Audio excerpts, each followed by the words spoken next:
Crossover. Oh, killer crossover. Just crossover. It just crossed him over nastily. Another victim to the crossovers. Cross him up and sit him down. Time for the crossover, powered by Everlevel Concrete Repair at Omaha at everlevelconcrete.com. John, Josh, Nick. Hello. Hello. Good afternoon. How you doing? Happer? I'm good. Good. I feel great. Good. That's awesome. Good. Good. Yeah. You feel good? No. You feel good? Yeah. Good. I haven't been feeling great lately, just generally. But right now I feel fine.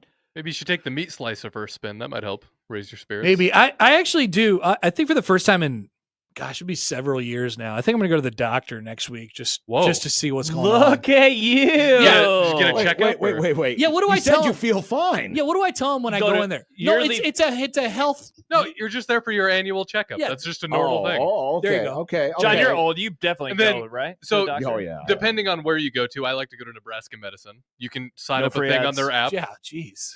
It's a hospital. No, No free I ads. got it. No, I know how Okay. technology works. Well, I don't know how other apps work, but you can just set up on there, and then they're like, "What's the reason for your visit?" And then you can be like, "Annual checkup." Yeah. And then your doctor will be like, "You're here for this." Yeah, I got. How cool is that? Yeah, I got the appointment. How all set. neat is that, Happer? Ready to roll, baby. Ready to roll. But then the doctor's gonna be like, "You got anything bothering you?" And I'll kind of be like, if I was honest with him, I'd tell him like, "Yeah, like a lot of stuff." You got to be Like honest with what? your doctor. But if I was dishonest, I'd be like, "Nothing." So you're probably gonna say that. Yes. What's going on with you? I don't know. It's kind of just everything. Happer, the dumbest thing in the world that Tired. you could ever do is lie to your doctor. The doctor's the one person you should always tell the truth. What to. if the Right. doctor Or thinks else I'm they- a or else I'm a they B can't- word? Who Yeah. cares if the doctor thinks that? They're gonna help. Happer, they're either going to tell you No, that I it's know, nothing, Nick. or Yeah. they're gonna give you something that'll help. No, but the last time I told them something was wrong with me, they gave me they gave me some medicine, and I thought I was gonna die. Now here, I will defend Happer for a tiny bit. So That's why I don't go year- to the dentist anymore. The dentist They're just screwed gonna tell me you up what's wrong. last So time. last year I went to Ah. the doctor, and at one point she asked me about my running. Because they had seen, there's like my previous weight and then my current weight. And I'm like, oh, how'd that happen? Oh, I went for a run. Couple. Yeah, few runs here and there, and she asked me about like being outside because I went June or July.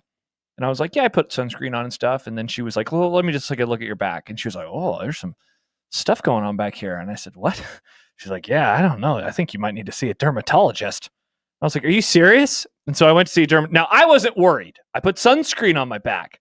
Don't put it on the internet that he was worried. But I had to, no, I was more frustrated because it took away from like 2 hours of a random Wednesday a month later. Yeah.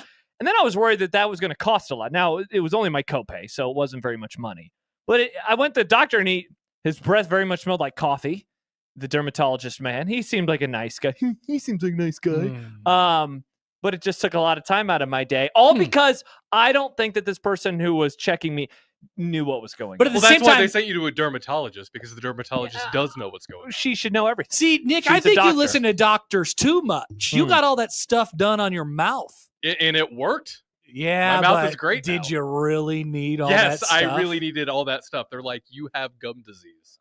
Dave says, Whoa, Yes. they said Yeah, that? he did. Yes. Yeah. Oh, yeah. I didn't know that. It was bad, and now it's getting better because of the dentist. Thank you, the Remember that dentist. one day you And he did the got show a and you didn't? girlfriend. He didn't have a girlfriend before that. That's damn, true. shout out to the dentist. Did you have Dennis halitosis? got you laid. Did you have bad breath? I don't think I had bad breath. Oh, okay.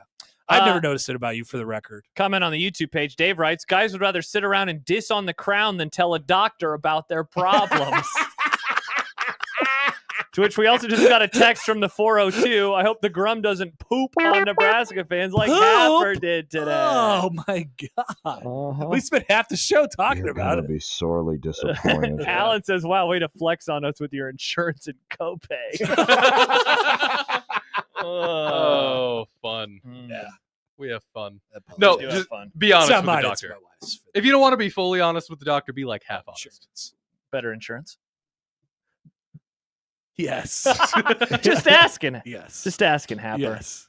Just asking. Nothing wrong with better insurance. No. Absolutely. We have better insurance Then who? than the company insurance. Oh, you're talking about your wife? Yeah. Your wife. Yeah. Wow. What a And life. you're paying for it. Thank you. Well, part of it. Oh, That's the because she state. works for the government. She Yeah, works yeah, for the yeah. state. Yeah. John, that's okay. I'm happy to give in to help my fellow man and woman. That's right. That's society. If I pay taxes and it goes to good things, Yeah. then that's fine. Not to get too political here, but people always talk about, adding EO percentage of taxes to things or whatever it is. Who cares? That's how I feel. It's a cent. If it's going to help us, I Yeah. view it as help. Yeah. Yeah, if it's going to help us, exactly. Like, what about Seems like you wanted to follow up with that, John. It seemed No, like you had no, a not at follow-up all. comment. Not at all. Though I would argue it's probably how much is it helping us that they've got the interstate down to 2 lanes over there by Giles? Oh, I would that say it's is- not good. John is so triggered about this Giles interstate. No, but it's going to be bad. No, Nick, that is the worst thing It ever. backed me up when I left the Yeah. ball game the Oh, other really? day, and I wasn't even going that way. Maybe you should have hung out here.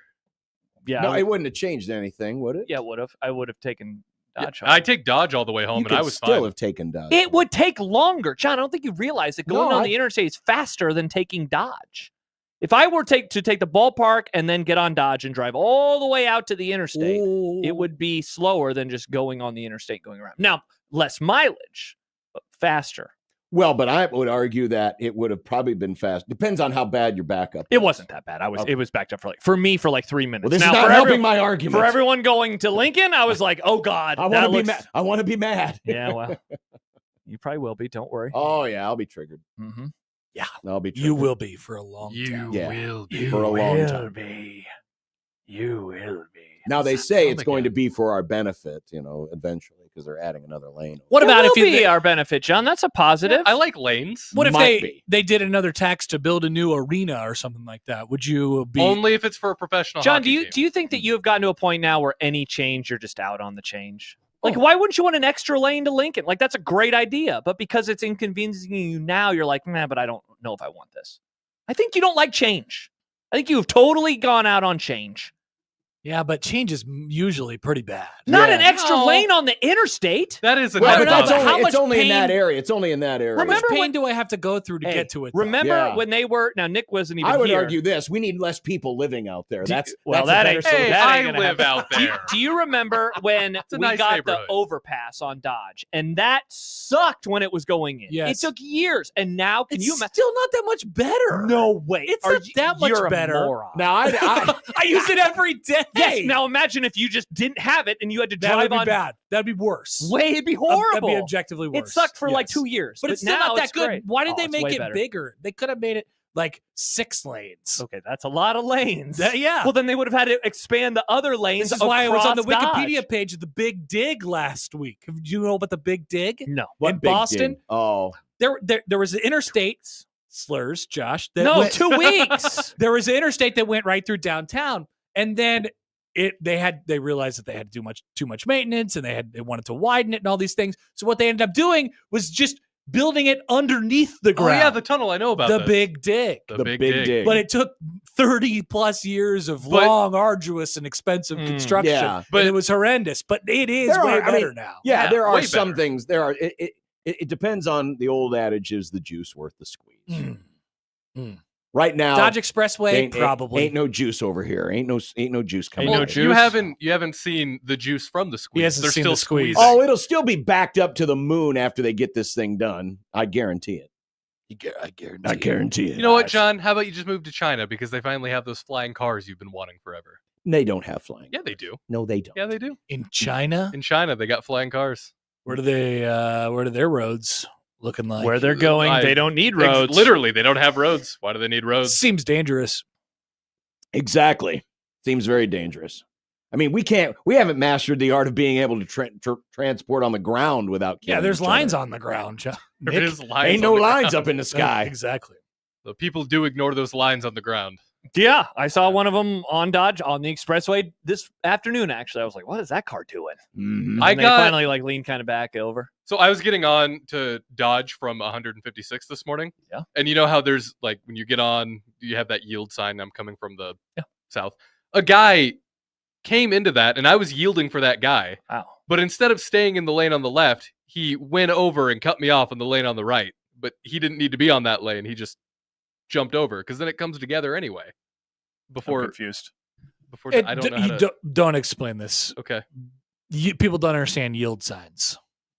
Nah, they don't. People don't. Is that what the problem was here? The problem was, so I was the one yielding. I had yielded. The problem is it's 2 lanes before it converges into 1 lane before you Yes. get onto Dodge. Yes. Okay, so you're still on the entrance ramp. Yeah, I'm on the entrance ramp, and the dude, he's coming from the other direction, and instead of staying in the left lane, he jumps over. Wait, he went into the right lane. He went into the right lane. The fake lane, the one that the disappears. one that's going to Yes. Wow. Yeah. Well, that's like the idiots who I keep seeing all the time, who on the interstate when you're driving north, and eventually it goes from 4 lanes to 3 lanes at Mhm. Fort, and they'll always get into the 4th lane over, and it's like 2 seconds before they just go right back. It happened to me on Friday, and I was like, "You're being an idiot right now." People Because Yeah. they were also driving like 55. Oh yeah, yeah, I'm like, you suck.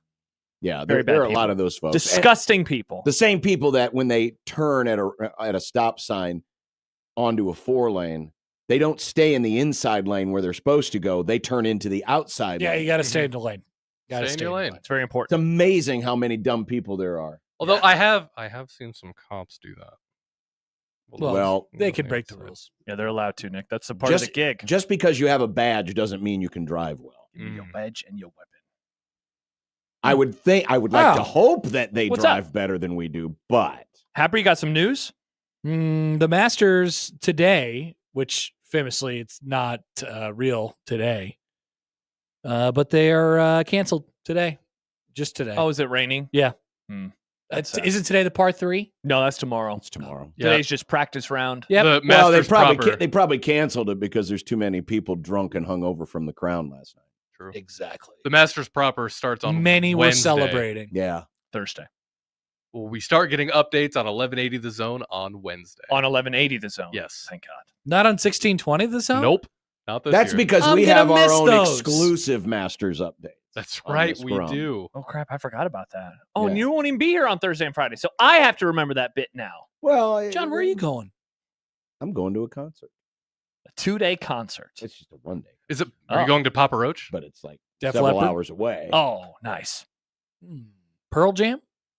But first, Yes, I'm going to Pearl Jam. I figured. You're gonna go see live? Are you gonna go see My Chemical Romance at Soldier Field? Oh, my Yeah, I was going to get the pre-show. I was going to go Ah. check it out for you before you go to let you know if you're wasting your time on it or not. Thank you for scoping that out. Are you going yes. to a By the way, part 3 is Wednesday. Thank you, Rob, for pointing that out. My I bad. thought it was on Tuesday. I thought it was as well. Thought it was. That's why we're getting Masters updates that's on true. Wednesday. We need the part 3 because we updates. got to have those part 3 updates. Wow. Masters. Can't believe it's this week already. Time flies. A lot of big things just keep creeping up. That's the better theme. I So- love that theme. It's way better than the normal. It's a banger. No. Oh, yeah, John likes the old- Dun, dun, dun, Well, dun, for the dun, for dun, the dun, dun. for the Masters. Well, the other one is the Masters. It is the no, Masters. no, the Yes, other it one. is. No, the other one they use for all of their. They do PGA. not, John. Yes, I they watched. do. No, it's different. They, Don't. They You know use- me and dumb, goofy stats. Yeah, that Josh I know. actually would know this. They have a different CBS golf theme. I swear to God. It's you're very you're gonna close. Have to, you're gonna have to show me this. Check Alright. it. If You you have to log show on me to this. StreamYard, John, I'll show it to you. It's true. What Are do you mean gonna if get I in? log- Are I you? thought I was on. You're not StreamYard. in. You haven't been in this sorry. whole time. Well, got to remind me. That's these why I things. just did. Well, it's a little late now. No, Might be there's too late plenty of now. time. It's too late. It's too late. StreamYard's broken. Dun, dun, dun, dun, dun, dun. All right, fine. I'll play it during commercial breaks. Ah, Oh my it's God. gonna be so What if they good. change the theme to Not Like Us? That would make the golf crowd very angry. Yeah, they would not like that. I think the Very Masters angry. crowd might specifically get angry. Pedro says, "Hi guys, is John going to a Beach Boys concert?" Oh, Yes, I'm finally gonna get rid of that scum.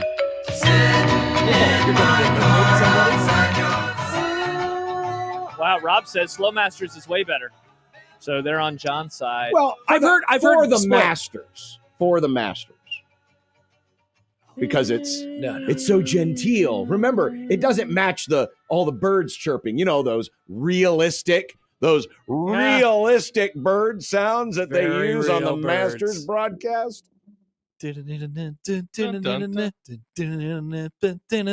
last year when we got that pimento cheese stuff? That was good. Yeah. I We like did that. get I the bought the pimento whole cheese. I bought the whole box last year. Yes, you did. You did. It was too much. Yeah, I talked about this with Matt, and he He bought the box, the the big box. it was like $100. Yeah, Like, that's yeah, what I was. I was yeah. like, we had a listener who bought it for us. Yeah. It's true. Shout out to that listener. Thank you. Did they that get? listener. They didn't get us the big box. They didn't get us the $100 box. They got us like the $50 box. which is still very nice. More than enough for us. Yeah. And we had pimento cheese sandwiches. Oh my God, dude, I I had loved pimento it. cheese sandwiches for weeks. It was. Pimento cheese is good. I had never had pimento cheese It's before good. that. I thought the It's barbecue, good. the barbecue spread thing was actually better than the pimento cheese. Oh, we never had that. We didn't have that in Yeah. ours. We just had No. the moon pies, the chips, Cream pies? moon pies. moon pies. My bad. Josh, should we do that again on Thursday and Friday? Just get our own like pimento cheese and bread. If you want to do it, I'm not going to. That's fair.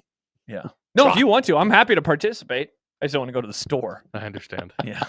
Because then you might see Because stuff you're and going to eat get it. stuck on the interstate. Yeah. Yes, exactly. I'm not trying to That's do that. true. Yeah. Mhm. Mustache Adam is being really. What's going on? This is blasphemous. The What bird happened? noises are about as realistic as often as your interviews with Shafe are live. Whoa! That is blasphemy. Schaefer is live. Schaefer is live. Joins us on Wednesdays. Live. Live. Every Wednesday. Yes. Yeah. People are always like, why does it sound differently? I don't know. Maybe your radio broke for 20 minutes and then it returns to normalcy at 3:15. Yeah, maybe you just Well, change AM the phase in frequencies your are radio. weird. AM frequencies are weird. Nick, I was in my car this weekend for the very end of the Florida Auburn game, and I was like, wow, listening to this is wild because I can barely hear it. It was wild.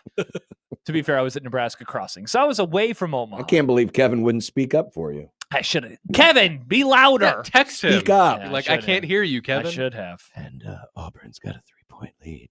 You know, I think Robbie Hummel You know, does a that's pretty good probably, job. you know what? That Kevin was just practicing for the Masters. When That's he, true. When he has to talk like this. Which You know- tower is he in this year?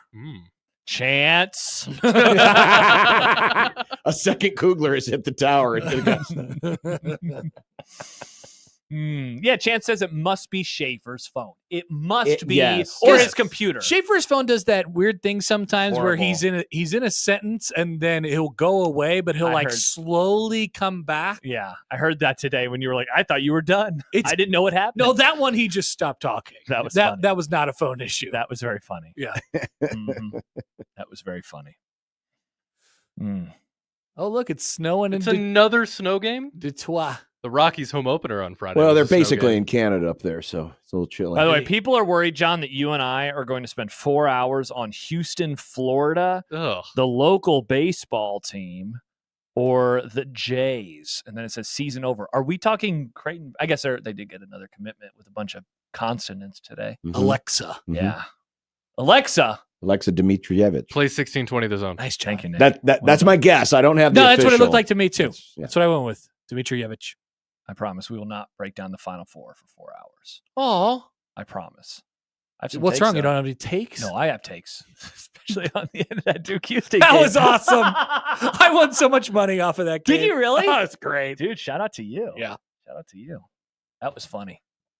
And I was okay. I would have been okay if Duke would have won, but man, that collapse was hilarious. Pretty funny. And I And- thought I liked that Duke team, I know, but me it too. turned out they were still wearing Duke shirts. Mm-hmm. And how about Right. the fact that the Houston player had the out of bounds, and now nobody will ever remember Nobody that will play. ever remember Mr. Tugler. Oh man, that could have been horrible. I mean, they were still down by a lot of points. at Yeah, the time. it Remember could that they have been. came back though and they won. Yeah. Wow. Surprisingly. Wow. That's Yeah, you funny. don't see. Can't remember the last time I saw it play like Just that. a complete and neither. total brain fart. Yeah. You know, and he knew Well, it. He and- stuck his arms and out. it really wasn't. I don't think it was a brain fart. You don't It was think so? No, it was an effort thing because he's trying. Because I think he was anticipating. Okay, the inbounds is coming in, and so Wow. I don't think it was a. I mean, he obviously was frustrated that he did it, but I think he just forgot the rule for a moment, just like Chris Webber. I think it was He akin probably to that. forgot where he was. Yeah, because I mean, he Maybe. realized it in 5 seconds. Yeah. Otson says, "I've seen Happer's ticket. I would label it a buttload of money. Was it a parlay or you just do straight up? Straight up, baby. Look at you, It wasn't. big roller Happer. I would not label it a buttload of money. Buttload, a buttload. Wow. How much is a buttload, do we think? Oh, Like, good let's question. guess If you how much saw Then that Happer on bet. then I could tell you exactly how much it was. 4 figures is a buttload. Yeah, it wasn't that much. Okay. well, is I it? think for Happer making a bet. I guess if- it depends if- on how if- big the butt is. If you were buying a car, though, would 4 figures be a buttload no, of money? and that's why it's dependent right. on Situationally dependent. Okay. yes, yes. Me, The what bet. it is. Yeah. So it Yeah. depends on how much you initially put in with how much you're getting out. Is that what we're basing this on? I- Or we're not going to ask you how much. I bet a bit and won a chunk. but- How Oh. about that? Bet a bit and won a chunk. Yeah. All right. How much is a chunk? Or What was the money how line? significant You is guys a said chunk? It was plus 230-ish. Nice. It was only plus 230 for Houston to win. I'll tell you what it was. Or I should say, because the spread in that game was 5.5. I got it at Does 4.5. Does that equal plus 230 for a money line? Apparently, it did for Happer. Huh. I don't know. Maybe you got a good price. Maybe Mr. FanDuel screwed me over here, but Mm. I'll tell you exactly. Patrick, no unit shaming. Yeah, let's not no, shame no, any units. no. We're holding Actually, Happer's unit John, up. It was plus 205. Okay. Maybe I did get screwed. No, I guess that sounds all right. I bet a bit and I won a chunk. That's what I'd call it. I'm happy That's for you, awesome. Happer. Are you That's going right. to do anything fun with it? I'm going to probably bet more. That's awesome. Maybe on Houston again. Do it. Roll that over. Yep. They're dogs again tonight. It's not plus 2 or whatever. What can I get them They're for? minus 1 and it's 1.5 Florida, right? Well, I just I bet didn't money look. line. I They're didn't look. probably like plus 120. I just or bet something money like- line, so let's see. Yeah. Oh, that's not fair. So Florida is a favorite at minus 114. Houston is a dog at minus 105. Hmm. That doesn't seem fair, No, it does not. but I don't make the rules. You don't make the rules. No. No rules made. I just follow them. No rules, just right. Nice. Nice. What's that? That's Outback. Yeah. Outback. That's right. Yeah. It's Australian Applebee's or steak Applebee's. Mm. Steak Applebee's. Steakhouse Applebee's. Yes. Keena says, how many Stanley Nickels did Happer win? What's a Stanley nickel to what's It's a real money. Yeah. What's the Dwight Schrute Bucks to Stanley nickel Mm. ratio? Mm-hmm. You know, earlier when we were questioning whether or not cops drive well, John with a very problematic response into the Equitable Bank inbox addressed to Nick because Nick was like, cops drive well. And John says, Nick, you do understand there are lady cops, don't you? Wow. Oh, that is very That's problematic, messed up. John. It's messed up. Incredibly problematic. Though I would encourage those of the female persuasion to use your cruise control a little more often. Oh, Jeez, John. It's a critique. It's advice. I had someone following me the other day on the Maybe they interstate. thought you're handsome. No, they definitely did not think I that. like your hair. They were like, Great hairline, John. you know, I because I use my cruise control and I passed Mhm. them and I got up there and got ahead. And then all of a sudden they're like riding my tail, just riding my tail. And then a mile or two later, they're like 18 car lengths behind me. And then in another mile, right back up on my tail. That is They annoying. Could not figure it out. Cruise control is your friend. It's a good thing. Not just for women, though. For For everybody, everybody. but Everybody. as someone who drives the interstate a lot, I do notice there is an inordinate percentage. you drove the interstate every day last week. I did every day. The biggest group of idiots that I see driving, it's not man or woman, it is old. It's old people. They're so slow. They are the worst. The absolute worst drivers. They seem afraid and they should get off the road. Mhm. That they are the ones who trigger me more than anything. They're always so slow, and they're I'm always never in the like, look at that woman or look at that man. No, it's look at that old guy. They're always in the Oh, lane. so it's okay to old shame, yes. Yeah, but it's not absolutely. okay It's to. dangerous. Here's old what I people found. should stop I think driving. more so. Wow. They should. They are dangerous. I think when you reach a certain age, you have to take the You driving need to test retake it. once a year. Nick could not agree with you more. I think more so than them going Get so 'em off the slow road. all the time is that they feel the need. They, meaning the olds, Oh, here we go. they feel the need to be in their lane that they're going to be utilizing for a turn 400 miles in advance. I can't understand it. Hey, honey, when we get off in Chicago in the next state, which way will we be going? All right, I guess I'll be in the Well, left but if lane. It's like I have to be in the left because I'm going to make a left turn. Well, when? In 6 miles. It's like, okay, you're going to have some time. You're going to have some time. I deal with this every day when I get on the expressway. We're talking Dodge again. But I eventually will need to just be in the left lane. We have Yeah. the same trip to work. Now, I usually am going faster than some of the other cars around Same. me. So I but if a truck's coming upon me like it did today, and I was like, you know what, I'll scoot on over. Let this truck by. Not going to get into a little contest of who can go the fastest. No. It's not how I roll. No. I want to be safe. Safety. Yep. Safety Safety. first. It's All That's while why the you're trying old to run the people- old people off the road. Well, that's why they should get off it. They should. 'Cause Josh is going to run you off the road. I will not run them off. I will just look at them and I'll be like, you ruined With my your day. big teeth. With the, That's why they're always Careful, afraid. if the sun hits it right, you're gonna Yeah, blind it's it. oh, it will. It definitely will. You could. Mm-hmm. Good point. Mm-hmm. All right. Well, we pretty much offended everybody today. Well, not everybody. Yeah, I'm about to start muting people. When are we gonna share our crown takes? Because I have takes. Probably right away. Hell yeah. You guys better be nice. Oh, I've already not been nice, so I have I'm an fine with not being nice. If not being nice means being correct, then I'm gonna be not nice. And like, I'm not gonna be mean. I just have an observation. That's all. Just Oh, an interesting. observation. Even Nick has a I just take. have an observation. I'm just gonna sit here. Josh, what do you got? I'm just gonna sit here. I want to talk about the end of that Houston Duke game again. More like Isn't this the nice thing though about pro sports?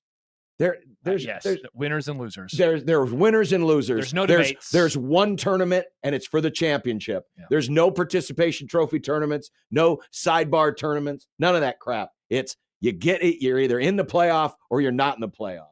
You're either a winner or you're a loser. Yeah. There's none of this, oh, we gotta make everyone feel good. Yep. No, none of that. None. It's the cold hard fact of pro sports. Every once in a while, people need to be patted on the back and told that they did a nice job. And why didn't you do that today, I Happer? must have forgotten. I will do that over and over and over today to our Nebraska ball brethren and sisters. Just say good job over and over again. Great job. I should make That's even more offensive. Great job. Boop, boop, boop. Great job. Excellent work. I'd say it's even more offensive than what I did, I'm happy. which is ignore it for only 2 hours. Maybe like 2.5. And then. Well, that was going to be our bit. Now we stole. Now it's lost. We've already acknowledged. Oh, your bit was going to be to No. ignore it too? You can make the 'Cause I Canva knew it graphic wasn't gonna you be patting cool. Fred Hoiberg's head. I Good could. job. Yeah, I didn't even realize we didn't put it in predictions because she goes, "Did you get a predictions point?" And I go, "Well, I definitely thought they were going to win the crown." But then I went back and I scrubbed through predictions, and I was like, "Crap, we didn't pick it." No. We didn't. Interesting. I You would have gotten a predictions point for No, that. I think Now, we which just is didn't worse? care. Which is worse? I would have gotten a point. Not remembering to pick it, therefore Or not not remembering that existed, or choosing them to lose to Boise State. Can you Get murdered? Oh, this is imagine? terrible. Slaughtered, I think the word was. Can you imagine being a media member on this radio station between the hours of 6 and 10 and saying such words? Can't believe he said that. Yep. He's out. Because we have never predicted Nebraska to lose in anything ever. 12-0, baby. They're going 12-0 in football. This is crazy. And baseball's definitely going to do. Okay, just kidding. I can't go that far. They went 1-2 this weekend, right? no, 2 they and went 1. 2-1. They did? They 2-1. won 2 out of 3. They Wow. should have swept them. Should they have? I don't know. They Okay. were 2-0 going into Sunday. Hey, they won 2 out of 3. That's right. Good job, Will Bolt. This could be a new graphic where I just pat somebody on the head I mean, associated with these programs. Those games did count more than the crown because they were John, they were towards John, the big, stop it! They were towards qualifying for the Big Ten tournament. Wow, here we go. Here we go. Unreal. I'm sorry if the facts are hurtful. Mm. Sometimes facts are hurtful. It's just your opinion, John, Oh, that's right. that the of course. facts are hurtful. That's true. It's an opinion on facts. Uh-huh. Okay. There's many opinions. Look on at Carlos Rodon with a beard. What 'Cause a it's bum. allowed now. What a bum. It's allowed now. Look at that beard. Kind of used to see him with a beard when he was with his other teams. Yeah. He was so Team. clean shaven and such a jerk last year. Strutting around. Strut out. Oh, cool. You struck out one guy in game 1 of the ALDS against the Royals. Da la di da di da. And then Bob Costas was all on your side. Someone's triggered. You know what? I am. I can't believe that. I don't If there was like that any guy. franchise that needed a crown, it's the Royals. That's right. Crown them. You want to crown them? Crown their ass. We let him off the hook. The Bears are who we thought they were. I was a senior in high school during that game. That was a beautiful time. Wow. That was a while ago, wasn't it? Back when people actually went to press conferences and ranted about how good the Bears were. Wow, what That's a different been time. so long ago. That's right. Then we found out they really weren't that good. I mean, they went to Yeah, the they Super went Bowl to the that Super year. Bowl. Yeah, but they really shouldn't have, and they weren't really that good. good. I mean, but they did. It's not I like know, it but wasn't the crown, John. But they won in the The playoffs. facts are the They- facts. they- They John. won 2 games. I mean, if we Now the ranked, NFC was weak. yes, it That's was very the weak. argument. The NFC was Yes. weak as hell. That's what I'm saying is even that Bears team. I mean, Rex Grossman went to a Super Bowl. He did. I know. There's been What some a bad different quarterbacks, time. though. Yeah. I mean, What a different time. Trent Dilfer. People forget. He did win a Super Bowl. He won a whole Super Bowl. Crazy as that sounds. And now he's a horrible football coach. Yeah. And has bad takes. Yeah, like the worst football coach maybe in the country. He's horrible. Mhm. Wow, come on. Scott Frost is still out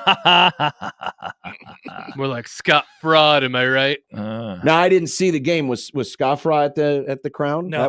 Those were his schools. No, Oh. he was not. Did Gus make any mention? Because Gus apparently made a lot of mentions about football. There was no during reference his to games. Scott Frost. None? They How did they miss that one? I know, but you are not wrong about him making references to football. There was a good 2 minutes where he was trying to talk about the new players. He obviously had the pronunciation guides for those players because he's like, and they have this guy, Rocco Spindler. And did you see that happen? Oh, yes, I did. And yeah. he just kept naming players, but he had the pronunciation guides. He was struggling. Yeah. It was rough. It was like the first time that you go through a roster and you're like, ooh, I wonder how that name Well, is he said. also is a Ray. He's a Rayola guy, not a Riola guy. He is a rail. He's a John. How does it Bishop feel guy. to be on the side of Gus Johnson? Yikes. I mean, considering that Raiola. Dominic himself called himself Raiola. He is Raiola. Dominic Raiola is Dominic Raiola. Always and forever. But he said, get the I drop. don't have the. Oh, you I don't have the it drops in it anymore? I mean, he literally said it on Sunday Night Football, watched by millions. Dominic Raiola. Said Dominic Raiola. That was one of those blue dress, red Yeah. dress things where Yeah. I heard something different. It's almost as if Gus was like, there aren't going to be people watching this. So the people that are going to be watching this, probably from Nebraska, Are gonna we be need to really keep happy. their attention by Yeah. talking about football. Interesting. They showed Raiola, and then they just wouldn't shut up about random football players. At least he didn't talk about Hardly Gilmore. Well, the one There's this new receiver. That would've been would've awesome. great. He's going to be great. That would have been awesome. Plus, he's a great locker room guy. Well, the Georgetown game, I think they were doing like a. Uh-oh. He said, "I got some good new wide receivers in there." He didn't go that far down the line. Oh, God, that would have been funny. Oh, man. They got I a can't quarterback wait in to Raiola. watch him play Iowa so I can say, here's Dominic Raiola to Hardly Gilmore. Ha ha. But he did yet again mention that Andrew Morgan's family was the owners of a farm. His farm, he's going back to the family farm How awesome would have that been? to grow corn if and he would have said, soybeans. and did you know that Jordan Westerkamp and Tommy Armstrong were roommates? That would have been awesome. He should have just leaned into the whole bit Been awesome. of bringing up all the cliched things about Nebraska football in recent years. Yeah. All of it. It would have been great. I guess what would have been next? Something about the sellout streak or something. Oh, boy. Probably. Hey, Jimmy, did you know they've sold out 404 straight games? Ha ha! And then Jim would always just be like, yeah. Yeah. Every Great. time. Every single time. He had one last night. Ecision. Pure. Well, and then he kept bringing up the $300,000 thing. Yes. Oh, he It loved reminded talking me about of, the money. remember the XFL, the first year of the XFL, how like the championship was like for $1 million. Oh, the $1 million game. And that's all the announcers talked about. That was Gus yesterday. This is for $300,000. Yeah, They because when they made the obviously semifinals, can. it was wait a minute. 50,000. Wait a minute. That was 25 years ago. They played $1 million game. Now it's only worth 300,000. I mean, this and wasn't the everyone's XFL bitching final. about inflation. Yeah, it's Prices worth are less. coming down. Deflation. It's That's right. deflation. Thanks a lot, Crown. I mean, even Tommy Maddox, who I think was it Tommy Maddox? I think Tommy Maddox earned more for the $1 million game in the XFL than Connor Esijan made for the crown. That's John Hull. they should get Vince McMahon to promote this crown. Not a bad idea. Give him $1 million. Pure. Don't know if you want to associate Vince McMahon with anything anymore. I mean, it couldn't hurt the crown, could it?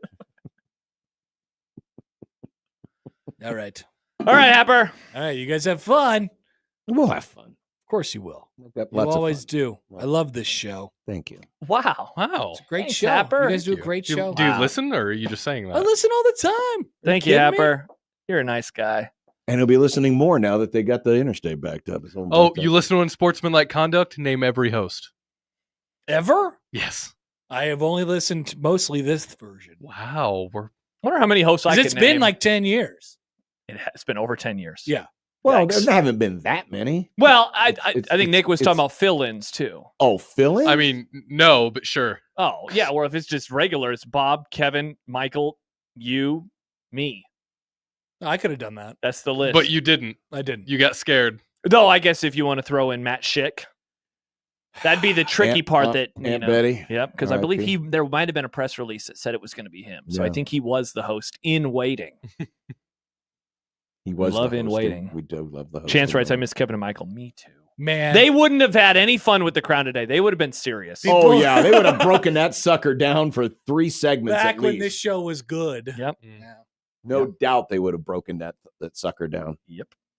Those days are over. Yeah, right. All right, that's crossover powered by Everlevel Concrete Repair in Omaha. Everlevel Concrete Everlevelconcrete.com. Ha ha! On 1620 The Zone.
KOZN. Unsportsmanlike conduct on 1620 The Zone. Husker Athletics, Creighton, and yes, UNO. Don't miss a moment, they'll give you your fix. They're on every day from 2 until 6. Spend your afternoons with John, Josh, and Nick.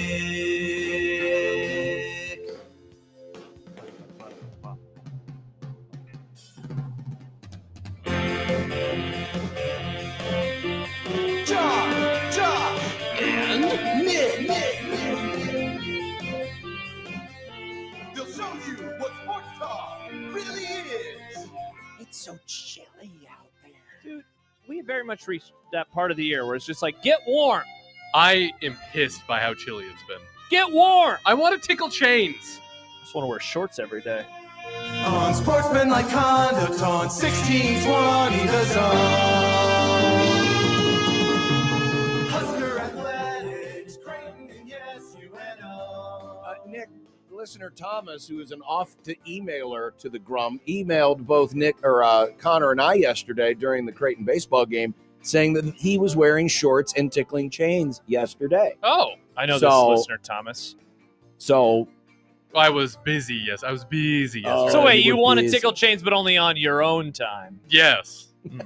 Interesting, Nick. It's weird. It feels like the last few times it's been nice. It's been while I'm either working here so I can't enjoy it or doing my side gig. Side gig. Oh, that's right. Nick was called baseball this It weekend. was. How'd that go? Bellevue won 30-2. Holy God! On game 2. That There were sounds 11 runs in the horrible. 5th inning, and we still had to stick it out until the 7th so we could get to the mercy. How many runs? 11. 11th run has hit the inning. And That's then what you should say next time. Bob, another run has hit the inning. And then in the bottom of the 6th, one of the Bellevue players had a grand slam, and it was just piling. Wow. my Wow. God. Yeah. That's a lot of runs. Tough Feel look like for I- Dickinson State. Too many runs, I would say. Feel bad for being critical of UConn's pitching, walking and hitting all those batters. Nice. Nice. Nice. They didn't even give up 30 runs. Well, in one game, Mhm. gave up almost 30 runs for the whole weekend. Got to be your ball. And it was It's got to so, be your bull. so windy on Saturday. I went to the Storm Chasers game. It was so windy. It's So so, windy. it's so It triggered. wouldn't have been so bad if it weren't for the wind. It wouldn't have, Nick. We it say wouldn't it have. all the time. We Uh-huh. say it all the time. Well, welcome to the Grum. It's brought to you by Union Bank and Trust, where your money has people. And the Grum Down is brought to you by the referees at John Higgins Weather Guard. Surprising news yesterday. Yeah. Knows how to This run. is how I found out. So I was on my walk last night after dinner. Was it my DM? Yeah. Oh. And I'm walking along, and I had to stop for something. I think I Poop. had to retie my. Yeah. I just like You got to to- do your I outside just- poop. I just like to poop right there on the sidewalk. No, I think I was stopping to tie my shoe or something, and I looked at the phone and I saw there was a DM, For me, KBB on the Grum this week? Question mark. and I was like, "Is Josh feeling okay? What are we?" I mean, People say I only want to talk football. Look at me now. were you that impressed by the scrimmages they had this past weekend against the Dakota schools? Oh man, I got a lot of takes. And then I saw, and then I just. Saw the rest of the. Well, I didn't see the. Well, oh no, because it was attached to the tweet. Yes, it was. And I was like, Huh? "Oh, really? Yeah. Okay." Yeah. But Kirsten Bernthal Booth, now the former coach of Creighton Volleyball. Brian Rosen is the new volleyball coach at Creighton. Matt Mhm. DeMarinis will join us in a few. Nice. Somebody crowned their asses. There you go. There's our obligatory crown reference. Is that the only one? Well, in the Grum Down. Oh, yes. okay. Cool. Mitch Sherman will be here from The Athletic. Nice. How do we know he's not going to talk about the crown? Well, he tweeted about something prior to the crown, and Holy God. and the same people who probably today are triggered that not enough folks are talking about the crown were triggered by what Mitch. One of my asked. dear friends was going after Mitch. I'm just reading this from afar, reading the Menchies. Like, what is happening? Now, Nebraska media members have been taking hit after hit the last couple weeks. I have a take. Mitch is the new Dirk. Everything he says, people hate it, no matter what. Oh, is that why Dirk's now leaning into more of his Twitter lately? because he knows that Mitch Because is Mitch taking is Mitch is moving in on his old turf. 100%. I think Mitch says anything and people are like, you suck. I think it happens every time. That's unfortunate. Mm-hmm. The unsettlement ruling day, or was it? We'll find out what the judge had to say, because everyone's been like, "Oh my God, what's going to happen? Is this the day? Is this the day? Is this doomsday?" And it Is turned this out the no, day? it's not really. Not really. It's Florida and Houston for the title. Yeah, I know. There's another insignificant basketball tournament tonight. Wow. And people knew? say, I hate college basketball. Look at what you just said. Insignificant, says John Bishop, Well, that's just what voice of the J. That's no. That's what I saw on the Twitter. What do they get for There winning? are people out there that think that winning the crown's more important than winning an NCAA Do they get tournament game. $300,000 if they I'm just win? repeating the company line. Nick, they do not get $300,000. So really, the crown matters more, is what you're saying. Some people are saying that. Yes. Some people. Some people are saying that. I'm not. Some people also only get one phone call a day. Nice. It's Michael Severe Mondays. He's joining us in studio Oh, Yes, is he he? is. with ice cream. Ah, airplanes? No air. Well, I mean, probably. There might be an airplane or two that But flies overhead. definitely ice cream. Baseball. Baseball. Series wins. And the Pac-4 is taking over. What? Baseball. Baseball. There was baseball this weekend. There's nothing even on here about football. The Rockies won their second game of the season this Nothing weekend. on here about football. It's all other sports, but no football. Oh, sorry. You want to talk about the UFL game yesterday where the final score was 11-9? Absolutely not. Why would I want to do that? For Oh, change? was UFL that started? Was that? Yeah, I guess it did. Wow. The only reason I knew that is because they were promoting it at the end of the NASCAR race. Hey, stay tuned. The Wow. Birmingham St. Louis game is. You know what coming I up did not next. do? Stay tuned. The only reason I was I also not watching NASCAR. Well, I was. should have watched Formula 1. I finished a book this weekend. Oh my gosh, it was incredible. Was it a book about NASCAR? No, I'm not an idiot. Is it a book about Formula 1? No, I'm not an idiot. He said while wearing a Cowboys hat. Damn it, I'm an idiot. And Ovi passes the great one. Wow. Look at that. Shout out to us for talking about this a month ago in content. It wasn't a month ago. It was like 8 days ago. But no, we did it the first time a month ago, and we were like, We did? I think it's going to happen. Yeah. We did? We called it. Did we do it a month ago? Give us credit. We need to come Well, up no, with I know we talked about it. I don't Shout think it out was us. I don't think We was a did month it. ago. We nailed it. I mean, Yeah. really, I did it because I'm the one who wrote the content question. Yes, I great write all the job. content Great questions. job by Nick. Wow, look at that. Hockey is mentioned.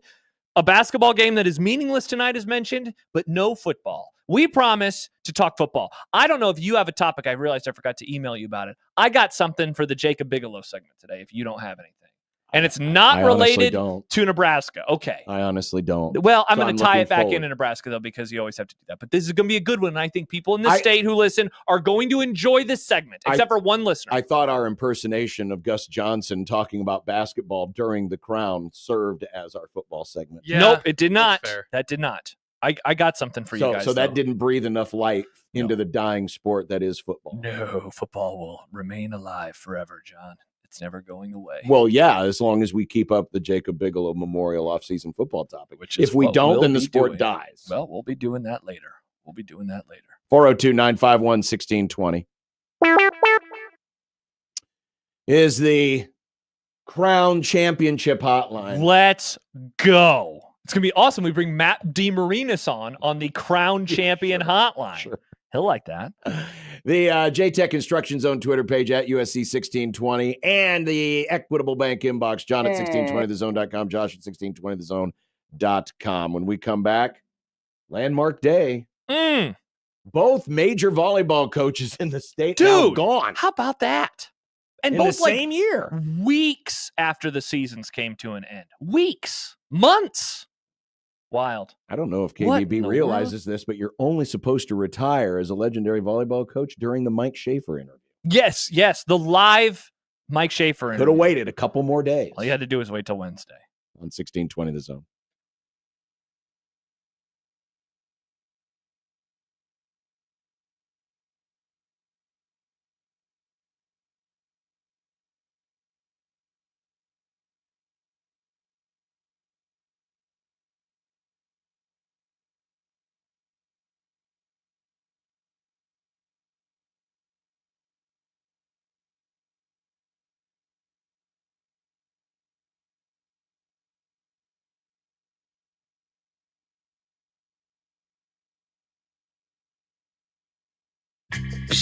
Listen up. I got a secret weapon that'll make your family happy. real happy. My new fiery Italian pizza. A bold pie topped with savory sausage, cup and char pepperoni, sliced hot cherry peppers, and mozzarella cheese. This pie's got a complex blend of flavor and a little bit of heat. Available for a limited time, so don't miss out. Order today. Godfather's Pizza. Do it.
With UBT, you've got total control over your money.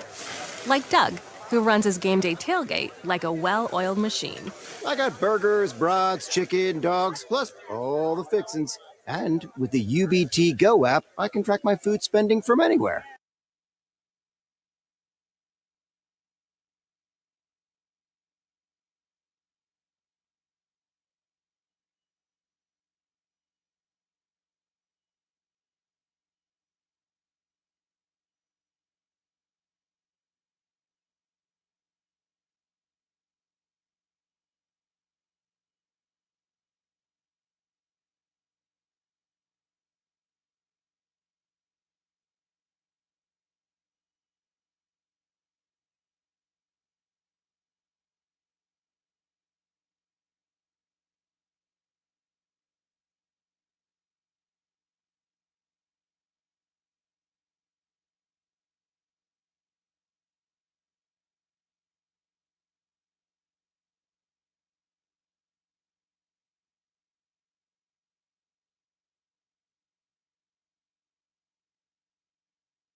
So last night, we got the news that Kirsten Bernthal Booth was stepping down as Creighton head volleyball coach and that Brian Rosen, the top assistant, was being elevated to that role. And a lot of people wonder why. Well, what's going on?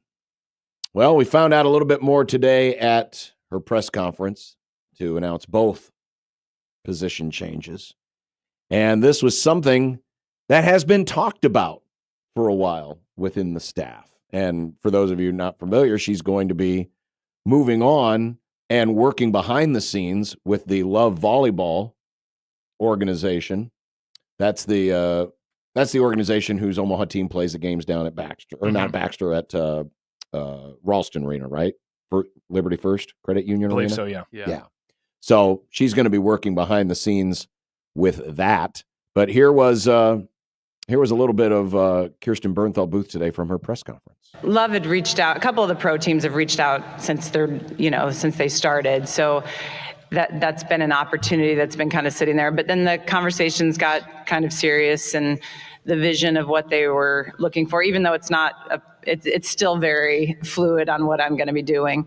But I started to think like maybe I can get into a different role from an administrative standpoint, and that intrigued me. So it's been on the table for the last couple months of thinking through things. And these guys have been in the know on that. I've talked to my staff about it. Brian has been pursued by several high-level and offered high-level jobs, and some of that came to a head a little bit of me saying like, okay, let's do this, and you stay here and take this thing. And I think that was also part of it, was kind of the timing of everything. Brian Rosen, who was elevated, or who was hired 3 years ago, has been sought after quite a bit recently for other jobs. And so it kind of feels like one of those situations where we don't want to lose this person.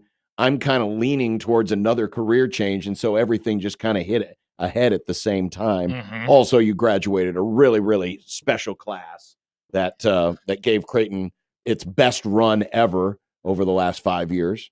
Yeah. So whenever you have a coach like that, you're always wondering, like, is this going to be the last hurrah? Mm-hmm. You know, I know that at various points over the last few years, people have wondered that about Greg McDermott. And you can find coaches like that all over at all levels of sports. You know, like, not to do a weird callback to my high school, but the high school football coach there, Larry Martin, and shout out to Omaha North, they're getting a new football stadium within the next couple of years. For a while, it was like, is this going to be the class that he retires on? Because they would have these unprecedented amounts of success. And you could say the same thing with Kraton right now, right? Mm-hmm. Like, they just had their best season ever. They were this close to moving on to the Final Four for the first time ever. And not only did they fall again just short, but they also did so with this group of seniors that would no longer be with the program a year from now. One of the things, and if you haven't seen it, Terry Pettit had a lengthy Facebook post about Kirsten and the story of how she ended up at Creighton in the first place, and it had to do in large part with Terry Pettit. As I've talked many times publicly, Terry Pettit has been a mentor and also developed into a good friend during my time here at Creighton. But many may not know that he was the person who gave Bruce Rasmussen my name back in 2003. Ras took a risk on a young, unprepared, eager 27-year-old kid. I think Terry and Ras saw something in me that I didn't even see in myself at that age. Having these incredible, successful people believe I could do this job changed the course of my life, and I'm forever grateful to each of them. It was a really cool story too that Pettit related, because it had to do with when Kirsten was playing at Lincoln East as a senior, and Terry Pettit's daughter Catherine was on that team, and how she was encouraging Catherine about her future, and just loved the way that she meaning Kirsten operated as a senior leader, as a 17 or 18-year-old John. Right. Wow. Well, that's one of the things about great leaders. One of the things you can identify in them is how they're able to identify leadership traits in others. Kirsten mentioned it today. One thing she feels like she's done really well is hire good people. And she listed off a litany of the different folks, including Brian Rosen, the new head coach, who's been hired there. But you look at Look at the Greg McDermott coaching tree and how well, people have been hired off that. Look at the Terry Pettit tree and look at how many people came off of that tree and, are flourishing either in Lincoln or elsewhere. Great leaders know how to identify other great leaders. Sure. And Terry Pettit saw this, 35 years ago in a high school senior. Yeah. And it paid back quite spectacularly. This was an interesting question. I wanted to share this because Matt DeMaris is going to join us in just a moment. We'll get his thoughts on the news of the week. But obviously, anytime a longtime college coach who's been very successful steps down, one of the first questions is, does the new way of college athletics have something to do with this? Just like it was with Jay Wright and others, Nick Saban. Where it's not about the age. And with her, I mean, those guys, Jay Wright, he's older than she is. Nick Saban certainly is. She's what, 50? She just turned 50. I mean, that you want to talk about young in the coaching Correct. industry. That she is young and still, in theory, had plenty more left with her career. But we've heard it more and more how people are getting coaches are getting disenfranchised Portal, NIL, because they got to continue to recruit the roster. What we're wondering what's going to happen with the settlement, all those things. But that question was asked today. So all three people at the podium, including Brian Rosen, the new coach, and Marcus Blossom, answered the question. Here it is. I thought this was interesting. I can't say that played a big part. I'm not running away from something. I have loved it here, and I told the staff last night, like I love that. I mean, it's a really cohesive group. Brian is going to continue that, and I think Creighton is positioned extremely well to be competitive, very competitive nationally. So, I think Brian is the person to take us to new heights, and I think he's going to be able to do that. Yeah, I'll just kind of echo that. First of all, she's an elite level coach. She's also an elite level relationship builder, and she has done an incredible job with donors and fans and support people in this area to make sure that Creighton Volleyball is set up for success, not just now, but in the future. And she's left our program in a great place. So, I think that we are positioned to be a top 10 program in the country this year and beyond.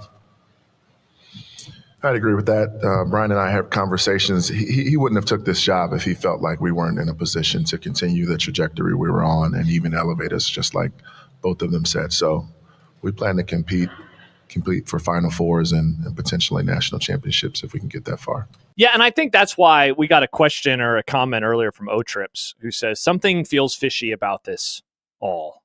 Something feels fishy about this all. And I know that a lot, I mean, look, it's hard not for me not to wonder, whether it's NIL, whether it's the current state, is it leadership in general at Creighton and where, she feels the institution is at moving forward. And all we can go off of is her word, but I'd be lying if I didn't say, wow, this is insane. And I wonder if there is more to it than just, somebody offered me a different job or a different role. Jacob Padilla tweeted earlier today, because it was a side session, they did some side sessions afterwards, said that Booth thinks that Creighton can operate at a top 10 level in terms of revenue share for volleyball moving forward. Yeah. So there's some confidence there that, just as the Big East, and we'll have a little more on this later, is poised to try to capitalize on the new rev share model and take advantage of it from a basketball standpoint. It sounds like, at least from the volleyball standpoint, they feel confident that they compete at that level as well. Yeah.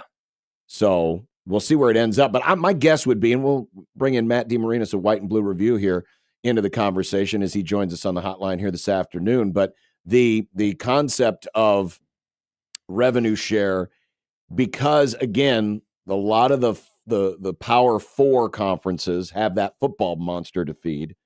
Other leagues don't. Correct. And like the Big East. So you may have the possibility. Now, I don't expect the Big East to be as gung-ho conference-wide in volleyball as they are in men's basketball, but a couple of programs in particular, Marquette would be one and Creighton certainly would be the other, may be poised to try to capitalize on this. Let's bring Matt into the conversation. Matt joins us from White and Blue Review. Good afternoon, Matt. My friends, how are you guys? Great. So when I saw you last night leaving the ballpark, did you have any idea this was coming? I did not. I did not know it was coming Sunday night. I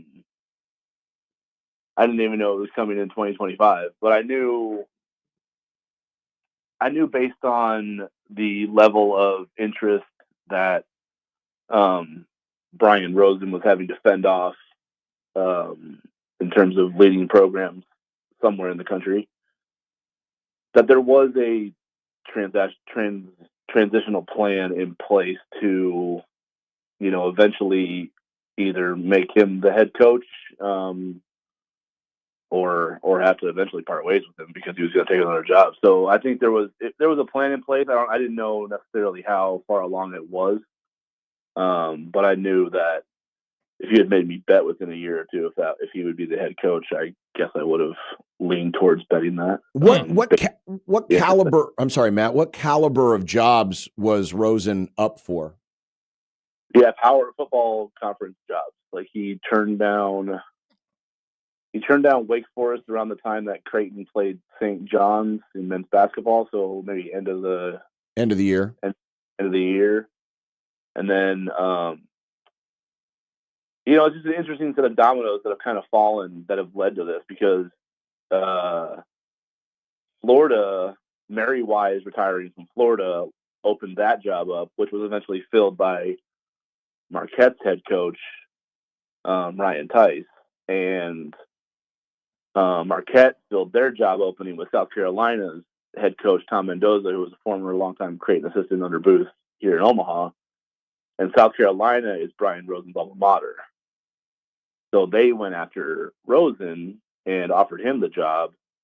And ultimately that was the final kind of domino to fall in terms of, okay, either he's going to be the South Carolina head coach or he's going to be the Creighton head coach. So if Booth is serious about moving on to other things professionally, like she said today, it was time to make that decision whether she wanted to be Creighton's head coach for the foreseeable future going forward, or if she wanted to actually move to the professional ranks and try to challenge herself professionally in other ways. So that was kind of those were the dominoes that were falling kind of around this kind of transitional plan of making Brian the head coach. So it just accelerated the timeline, and that's why what happened ultimately last night happened. Yeah, Matt, I wonder, I guess, when I think of timelines, how much longer she would have wanted to stay had this not been on the table. Let's just say he's not an assistant, and so they're not thinking about an assistant coach's future, but she's thinking of her future. AKA, what were those years looking like for her? And she's obviously expecting him then to last longer than what she was interested in doing. I just wonder what that kind of sweet spot would have been. Yeah, I think a massive part of this is that she thought really highly of Brian and wanted him to lead. Obviously wanted the best for him, but if she was gonna hand the baton off to somebody, I think she wanted it to be someone that she knows is going to kind of continue to instill the things that have made Creighton Volleyball. And I think that was really important to her, which made the decision, as hard as it seemed today with all the emotion that was in that room, it made the decision as easy as it was ever going to be for her to move on, because she trusts who's taking over. The whole staff is on board. She's really the only departure. Angie Oxley-Barons, who's been with Kirsten the entire way, her whole coaching career, is still on board. Adam Kismich is still going to be on board. So there's not a whole lot of change other than the very top. But I think the fact that it was time to make a decision for Brian either to be a D1 head coach somewhere else. Had he chosen to go, be South Carolina's head coach, I think we'd see Kirsten at Kraton for, at least 10 more years or so until she had found someone that she felt like was ready to replace her as the head coach at Kraton. So, I don't think she was willing to just give that position up for anybody. I think it was really important that it was Brian, and the timing of it based on the interest he was generating across the country and other schools just made now the time to do it. So Matt, along those lines, then, do you think she's done coaching? That's a really good question. I don't even know if she knows that answer, so I don't think I do either. It would not surprise me if she got back into it, because I think the itch is definitely going to be there. I think it's still there, but I think it's definitely going to be there when volleyball season rolls around and she's not doing it. If I have to, humor you and answer the question, I would say no, she's not done coaching. But I think she will give the professional volleyball aspirations her best effort, and whatever role she fills on that end of it, she'll give her max effort to that. I think she's really devoted to making sure professional volleyball finds a footing in the United States, so that players have options once they come through college, that they can stay in the country and play professionally, and the ripple effect that will have on, future generations and younger generations, I think motivates her quite a bit. So I think she's going to give this her best effort. But if you told me like 6, 7, 10 years from now, if someone, comes calling, will she say no? I think it might be, I could see her in a position where she would give one more school an opportunity to have her coach them. Matt DeMaria's White and Blue Review joining us. We all know what drives the athletic department and how important basketball is, but talk about the impact that Kirsten Bernthal Booth had on the university, not just because the volleyball team was a winner, but what her 22 years meant to the athletic department. Yeah, man. There were a lot of people in that gym today that, have been around her a long time. There was a lot of emotion in that room. She's, the thing that Creighton's kind of spoiled with right now is they have a lot of really great leaders in that little building that have been there a really long time. Mm-hmm. It's all kind of an extension of the Bruce Rasmussen tree, he's certainly the godfather of it all, but there are some pretty sturdy branches, and when you talk about Greg McDermott, Jim Flannery, Ed Service, and Kirsten's one of them. Like you just won't find anyone that has a bad word to say about them. They're the kind of just the people that are good people, and you could talk about that for days on days before you even talk about any of the coaching accomplishments. And I think that's what makes the coaching accomplishments even more kind of fun to celebrate, because you're celebrating good people and not just celebrating successful people. I think there's a difference there. There's a lot of people, in this world that we're celebrating from a success standpoint that aren't necessarily the greatest people in the world. You know what I mean? They're just kind of cutthroat competitors.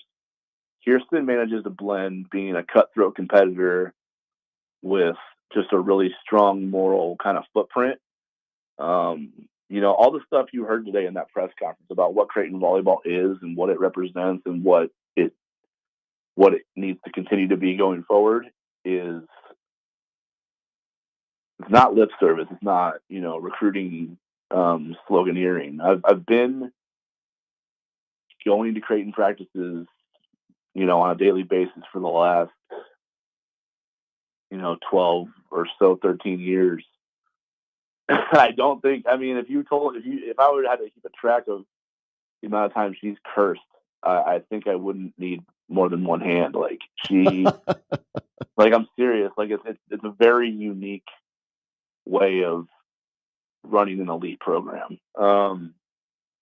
When she talks about, having joy in the gym and making sure players are kind of motivated by love, I think people always hear that and they go, they kind of roll their eyes because we're kind of a cynical society at this point.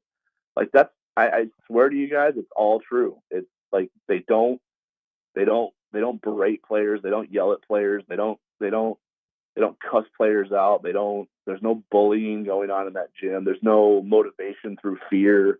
it's all about motivation through encouragement, love, affection. That's kind of how Creighton Volleyball was built. It was built on, positive reinforcement. And I think that's why a lot of players have enjoyed their time there. I think that's why you see a lot of alums kind of hang around the Omaha area when they are done playing. And I think that's a big part of why Kirsten feels so confident in what she's handing off, because she knows the people that are going to be in charge of this program from this day forward are people that understand that that's what the program's pillars are, and that's what the program needs to be built on. And it was what even as they try to maintain a top 10 status in the country going forward, that's still what needs to be the separator in terms of who they are and what they're all about, regardless of, what the motivations are for team success. There's a reason why Greg McDermott has always said she's the gold standard. The admiration that everyone in that building has for her. And again, it goes beyond just, hey, you win a lot of matches and you go to a lot of tournaments and you win a lot of Big East trophies. It goes beyond that. And you can tell in that department just how pivotal she is. And so even though, you feel confident that Rosen's going to do a great job and he's, going to, have the same characteristics, it's going to be hard not to feel or hard not to miss her presence in that department. Yeah, 100%. Totally agree. I mean, it's like that program it's the gold standard because it wins at a high level. It certainly has dominated the Big East ever since it got in the league. And since it joined the Big East, you have the, 2 Sweet 16 or 4 Sweet 16s, 2 Elite Eights, unprecedented success. Obviously this year was extremely unique in terms of how elite they were, losing, only 3 matches, all 5 setters, all on the road, Final Four teams, etc., including the national champ. But they also are a part of the Creighton community. You know what I mean? Like if no matter what sporting event you go to, the volleyball team's always there. Yeah. Kirsten's always encouraging, the other coaches trying to stay locked in with what's going on with their seasons, even when she's in the fight of her life with hers, like, she's just kind of a constant presence of support. And I think that's why everybody feels the way they feel about her, because she doesn't just come in, do the volleyball job and go home.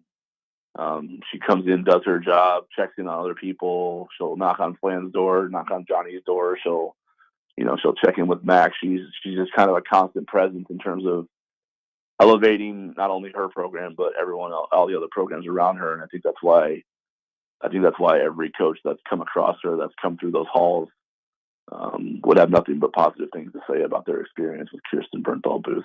Matt DeMarinis, White and Blue Review. Matt, we always appreciate it. Thank you much. Appreciate you guys. Have a good one. All right. Thanks, Matt. Matt DeMarinis joining us here on Unsportsmanlike Conduct. As we wrap this segment, we'll get ready to move on to other things. I thought it was fascinating. Rob Anderson found the Omaha World Herald article from February of 2003 when she was hired. And it reminds you of how far this program has come. I'll just read a couple of paragraphs, or a paragraph. She replaces Howard Wallace, who resigned December 10th. The Blue Jays, who have played their home matches at Omaha South High, had a young team last season and finished 3-23, the lowest win total in the program's 9-year history. And they were playing in front of friends and family only at Omaha South High School gym. Think about it now. And they've gone from that to, being on the precipice of making Final Four. Certainly, I'm not saying they're at the same tier as Nebraska volleyball, but when you consider the growth of where it came from, and remember when Kraton was this poor, that's when Nebraska was hitting on all 8. Well, they've been hitting on all 8 cylinders for 40 years. But to be able to build something in the shadow of that and to establish yourself as you have here is very impressive. Yeah, it certainly is. I've been saying for a few years that it seems like it's only a matter of time, which is an obvious statement, that they're going to beat Nebraska. They've gotten so close. Yeah. They still have been unable to do so. And then this last year, so close to the Final Four, just unable to do so.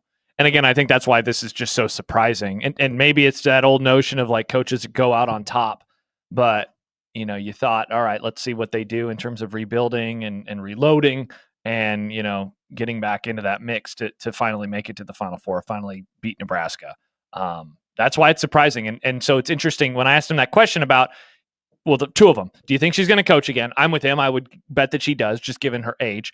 And then the other one is, was there a sweet spot in remaining at Creighton a little bit longer if there wasn't that obvious replacement in Brian Rosen?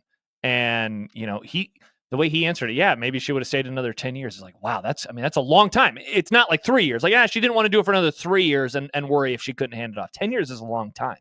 So a fascinating decision. And yeah, like you mentioned earlier, that it comes this time as well in the history of college sports also is going to play a big part too. One thing that wasn't mentioned here and was brushed on briefly at the press conference was the family component. And she has a daughter who's going to be a sophomore next year at Northern Iowa. She's got other daughters who are playing high school volleyball. It is tough for mothers to not be with their children. I'm not saying it's not tough for fathers. Say, what about father? Just say it's tough for parents. Yeah, but there's a special relationship with mothers. Sure. That maybe that maybe is just a little different than even with fathers. And she worked hard to be able to get to see whatever she could see of Reese's matches. And now she's going to have that ability to do that. Yeah. And so the family component is a big. I can't imagine. A big factor too. I can't imagine that grind, and wanting to be a present parent. Especially because I'm sure she probably felt that way as a child with her parents being able to come to her matches and knowing how much it matters. And she's not able to be there for her kids as much as she would like to be. So I think that's also something that's weighing in. Well, and then that might be a deal where if she does decide to come back to coaching after her kids have left the playing world. Yeah. That maybe, when the itch scratches, when the itch is just right and you can find a place where you can scratch it. And maybe she feels like she's done what she can at League One volleyball. Maybe that's when the door opens to her coming back, or maybe not. We don't know. When we continue, Josh is going to be triggered about the crown. I am. Oh, I'm sorry. The people are triggered by they're triggered that we're not celebrating it enough. Well, it's time to celebrate. Can't wait to share my takes. I told Nick. These are Nick's takes. I told Nick he needed to be at the airport today when the team arrived with a bowl of ice cream, and he wasn't there. I couldn't find any ice cream. So we were going to make every effort to be there for the crown arrival and the parade. But Nick said he was too busy. I was busy. Sad.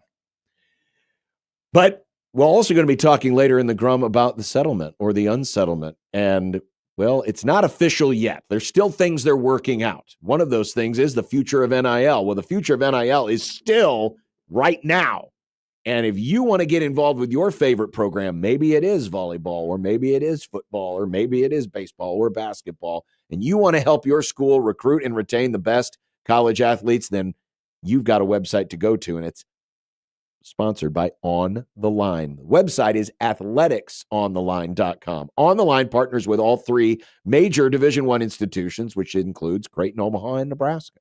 And if you want to go to athleticsontheline.com, click on that favorite school, pick your sport, pick a measurable metric, and for every time that metric hits, you attach a dollar amount, and that becomes your donation towards that school's NIL efforts. And it's all official. It's all official partnerships with On the Line, with those institutions, so you know the money is going exactly where it is you want it to go. And you can set the budget, so it's made for us little folks who don't have the tens or hundreds of thousands of dollars to donate. You can make it fun. Think of it as rewarding your team when your team rewards you. Find out more by visiting athleticsontheline.com. That's athleticsontheline.com.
Well, even though Nick wasn't there to visually confirm it and report to us live, the Crown champions have landed in Lincoln. Nice. Welcome home. The Crown champions. After their 8 or 9 or 10 or however many days they were in Las Vegas.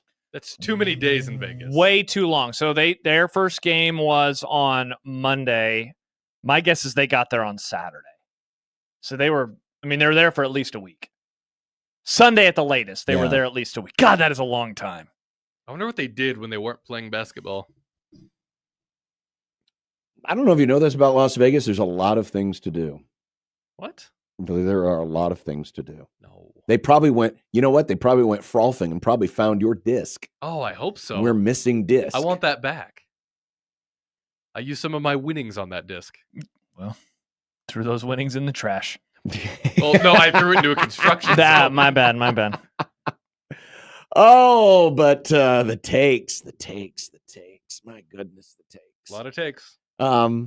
So we can't even talk about the basketball, can we? It's just this conversation. Well, is there any is there really any basketball to talk about? I don't know. I'm just asking. So we're just commenting on the opinions now.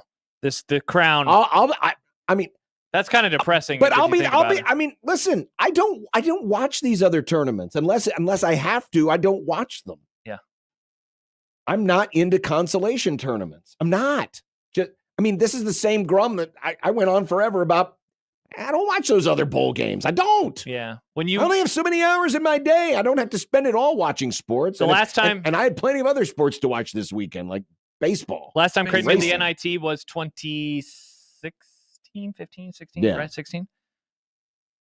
Was it like that for you where you're like, obviously it's an obligation, it's a duty, but where you're like, this blows that we're here? Well, yeah, I much rather would have been in the NCAA tournament. Sure. That's the way most people think. Yeah. Most people. But we're going to have Mitch Sherman on here in just a little bit. Mitch had a tweet over the weekend. God, it triggered people and this was before they even won the semifinal game. Yeah, so this was, I think, Saturday right before the game started. Well, I guess what's the timestamp on it? Do you have the timestamp? It just says April 5th. I didn't look at the timestamp, but either way, he said if you win the Crown, is it just a great thing to get your players to split $300K and enjoy the postseason while sending your seniors out on a high note? Or do you have to double back and examine how in the world you missed the Big Ten tournament? By the way, it was sent at 4, so it was after the game. Okay. Yeah. So it was before the final, but yeah. But yeah, he was asking the question that a lot of people would ask is, damn, why couldn't have this happened earlier? Yeah. Why couldn't we have tried to do something like this in the regular season for the NCAA tournament? Yeah, I didn't even, it's funny because and predictably a lot of people got into Mitch's mentions. How dare you rain on my parade? By the way, I just had somebody point out 2019 was the last time they were in the NIT. I don't even remember that. Who'd they play in 2019? Oh, that was the TCU year. Yeah. So I was talking about it with somebody earlier saying having a conversation almost about media members and snark. And there's not even snark in this. No, it's an earnest, honest question. Yeah. It's an honest question. And I know that's how I feel, right? Like, didn't people have the same kind of discussion about the NIT in the 90s where it was like, man, where was this? That exactly was the conversation. Yeah, that was exactly the conversation. In fact, it was this tweet that triggered my memory from Sean Callahan this morning. It wasn't a tweet, it was from his column. Mm-hmm. He said, in some ways, it reminds me of the 95-96 Huskers. That team lost 10 out of 11 games before winning 5 in a row to capture the NIT. The 24-25 Huskers were 21-14. Guess what the record of the 95-96 Nebraska ball team was? 21-14. I mean, the pattern is very similar. They were teams that at one point had a destiny to make the NCAA tournament and had some high expectations and had a lot of people excited for them. Now, the major difference was, and we talked about this on Friday, that team was coming off of that stretch. That the NIT team literally fractured. The locker room went. The locker room fell apart. They went to Bill Byrne and said, "Fire this coach." This team didn't do that. No, they just had weird losses and got to this point. But the pressure got to that team just like it got to this team. Sure. By the way, I want to read this comment before we continue, Go ahead. because Dwayne says, nobody thinks the Crown is better than the NCAA tournament. Why is John still fighting the straw man? People said that this weekend. So, like, You want to bet? yeah, seriously. I heard and I read people saying, I would rather win the Crown than go one and done in the NCAA tournament. Now, John's going to put some tweets up on the screen. So, like, it's not a straw man. And you can say, John, that's only 2 people because these are I the saw two. it from others. I did as well. And so I didn't even want to, like, I don't want us to go down the rabbit hole of, like, why, of that. I just wanted to point out it's not a straw man because it was actually said over the weekend. Now, do I believe that people like Doug here on Twitter actually believe that they would rather take the Nebraska season over the Creighton season? Of course not. Do I actually believe that those people believe that? Some might, but I think I think some part of this fan base has worked itself into a shoot. I was thinking the exact same thing. That it is more important to own people on Twitter than it is to actually hold up your program to a certain standard. I think anybody who thinks that this achievement is better than forget about winning an NCAA tournament game. Let's just say getting to the NCAA tournament. If there are people that actually believe that, I think those are the folks that are enabling the program, not supporting the program. And there's a thin line between enabling and supporting. It's funny because one thing that got people really ticked off a couple of weeks ago was that column by Corn Nation.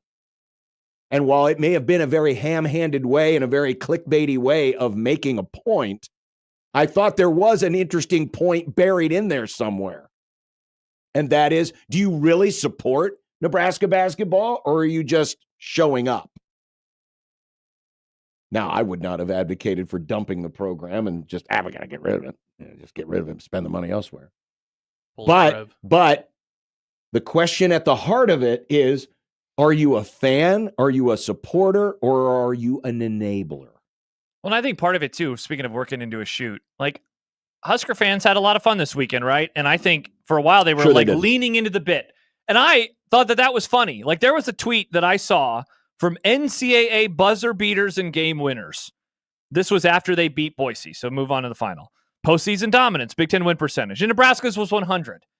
But the graphic also included CJ Wilcher, who's no longer on the team. And hasn't played for him in 3 years. I thought that's hilarious. Like, I thought that was genuinely funny. And it seemed like a lot of people were having genuine fun at, this is hilarious. Look at the Crown. We're undefeated. No one else is getting to end their season on a happy note except for the NIT winner in the national championship. But then it turned from that into, but also, why aren't you happy for us too? Or why are you, saying that this doesn't matter when, John, you've said it for years and I'm with you. Bowl games don't matter, and you said it after you've said it for years. You said it after the Nebraska bowl win over Boston College in the Pinstripe Bowl. And so it's like, I don't know. I've gotten to a point where I'm a little confused because, some people celebrated the bowl win. Some people didn't really care, but we didn't have this whole debate. And yet we're having this whole debate with the basketball. Well, but you know why we're having this debate? Is it because the basketball program sucks and they never have anything positive? It's because there is an ability for the online trolls because of Kraton,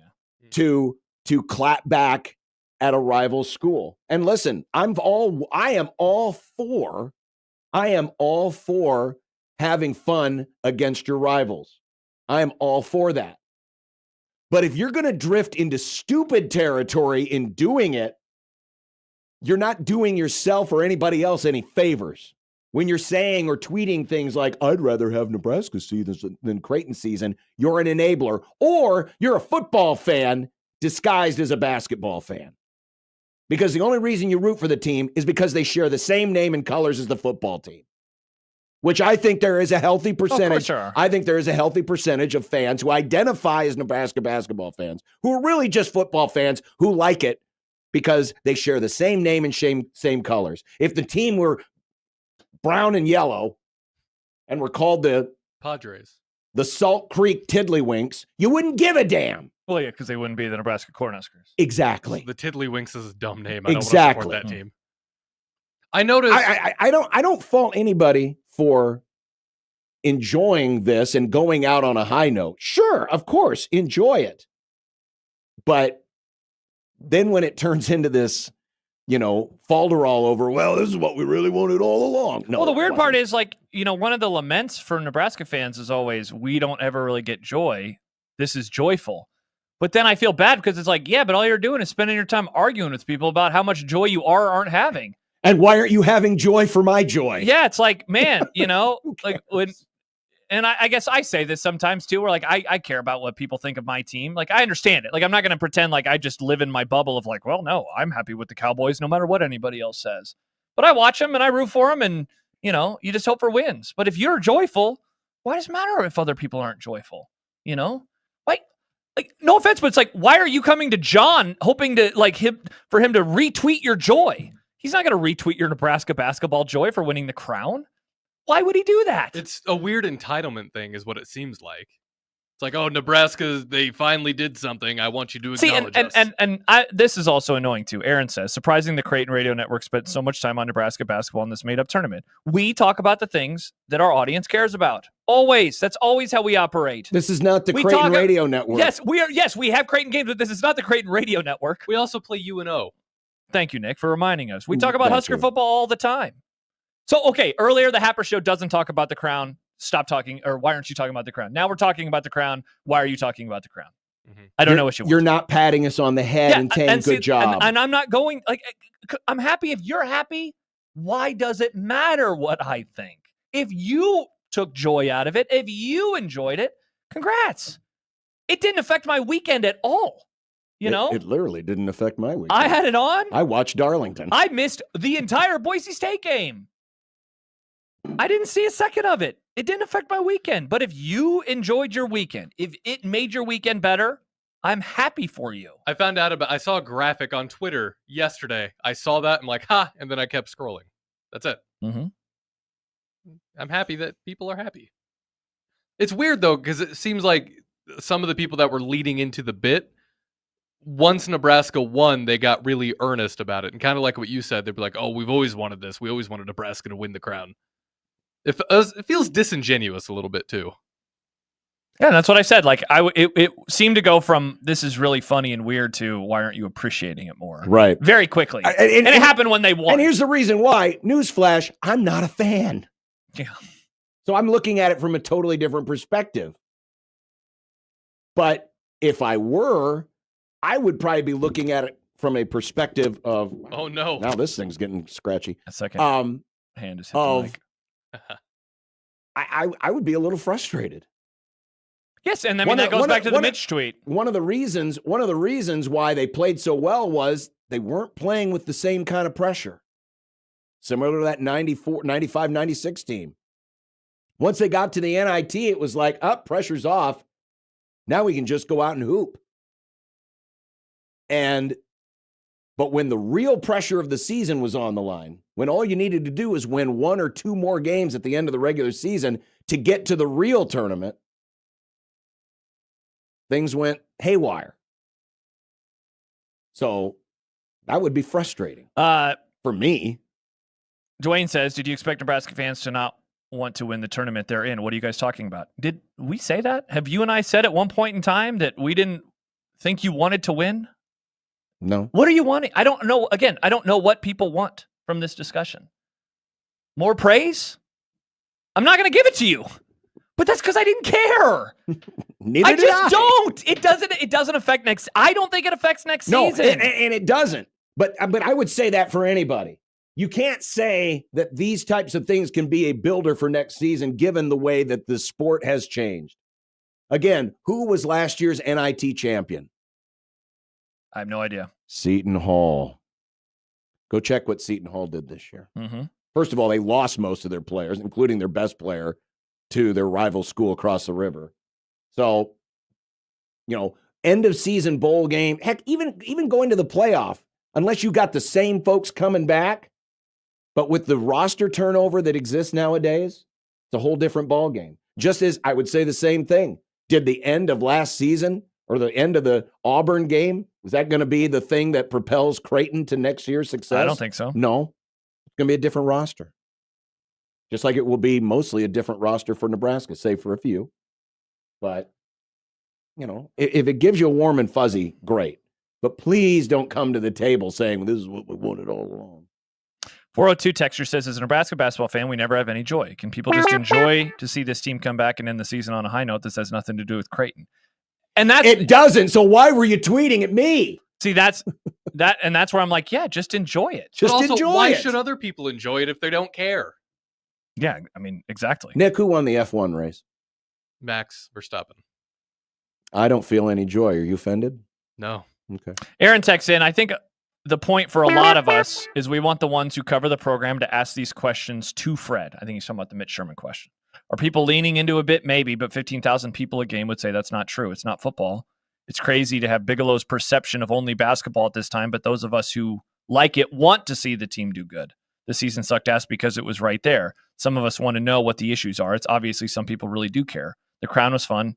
Is it what we wanted? No. And I think anybody I personally know feels the same way about that. I personally don't know one person who wanted this more than that.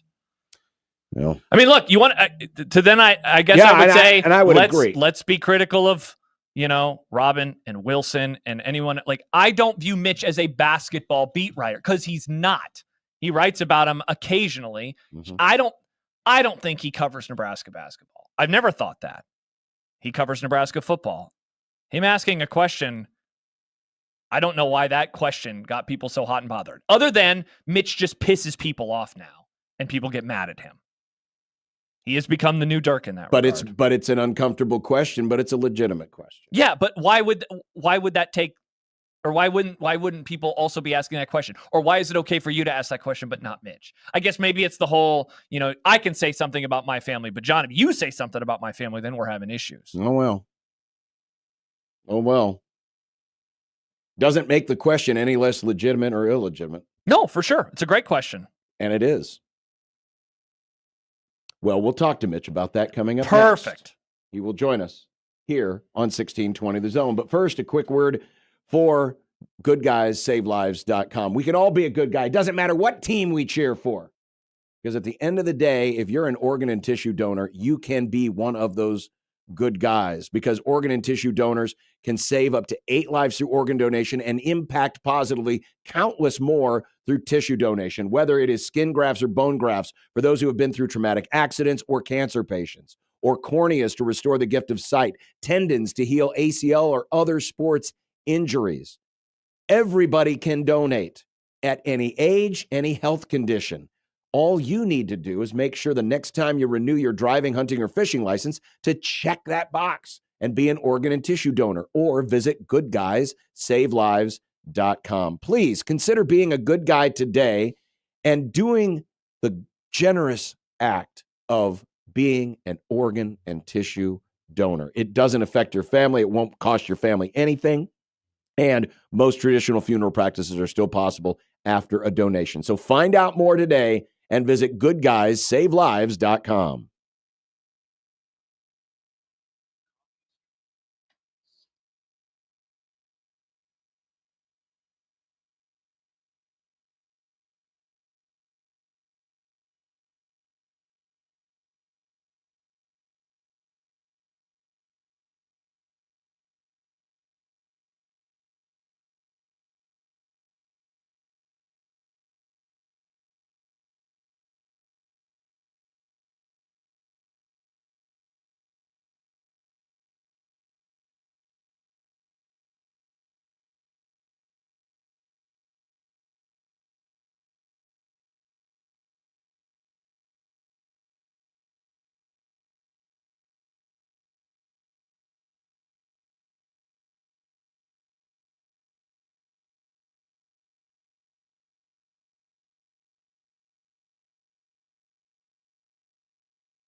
Mitch Sherman of The Athletic joining us.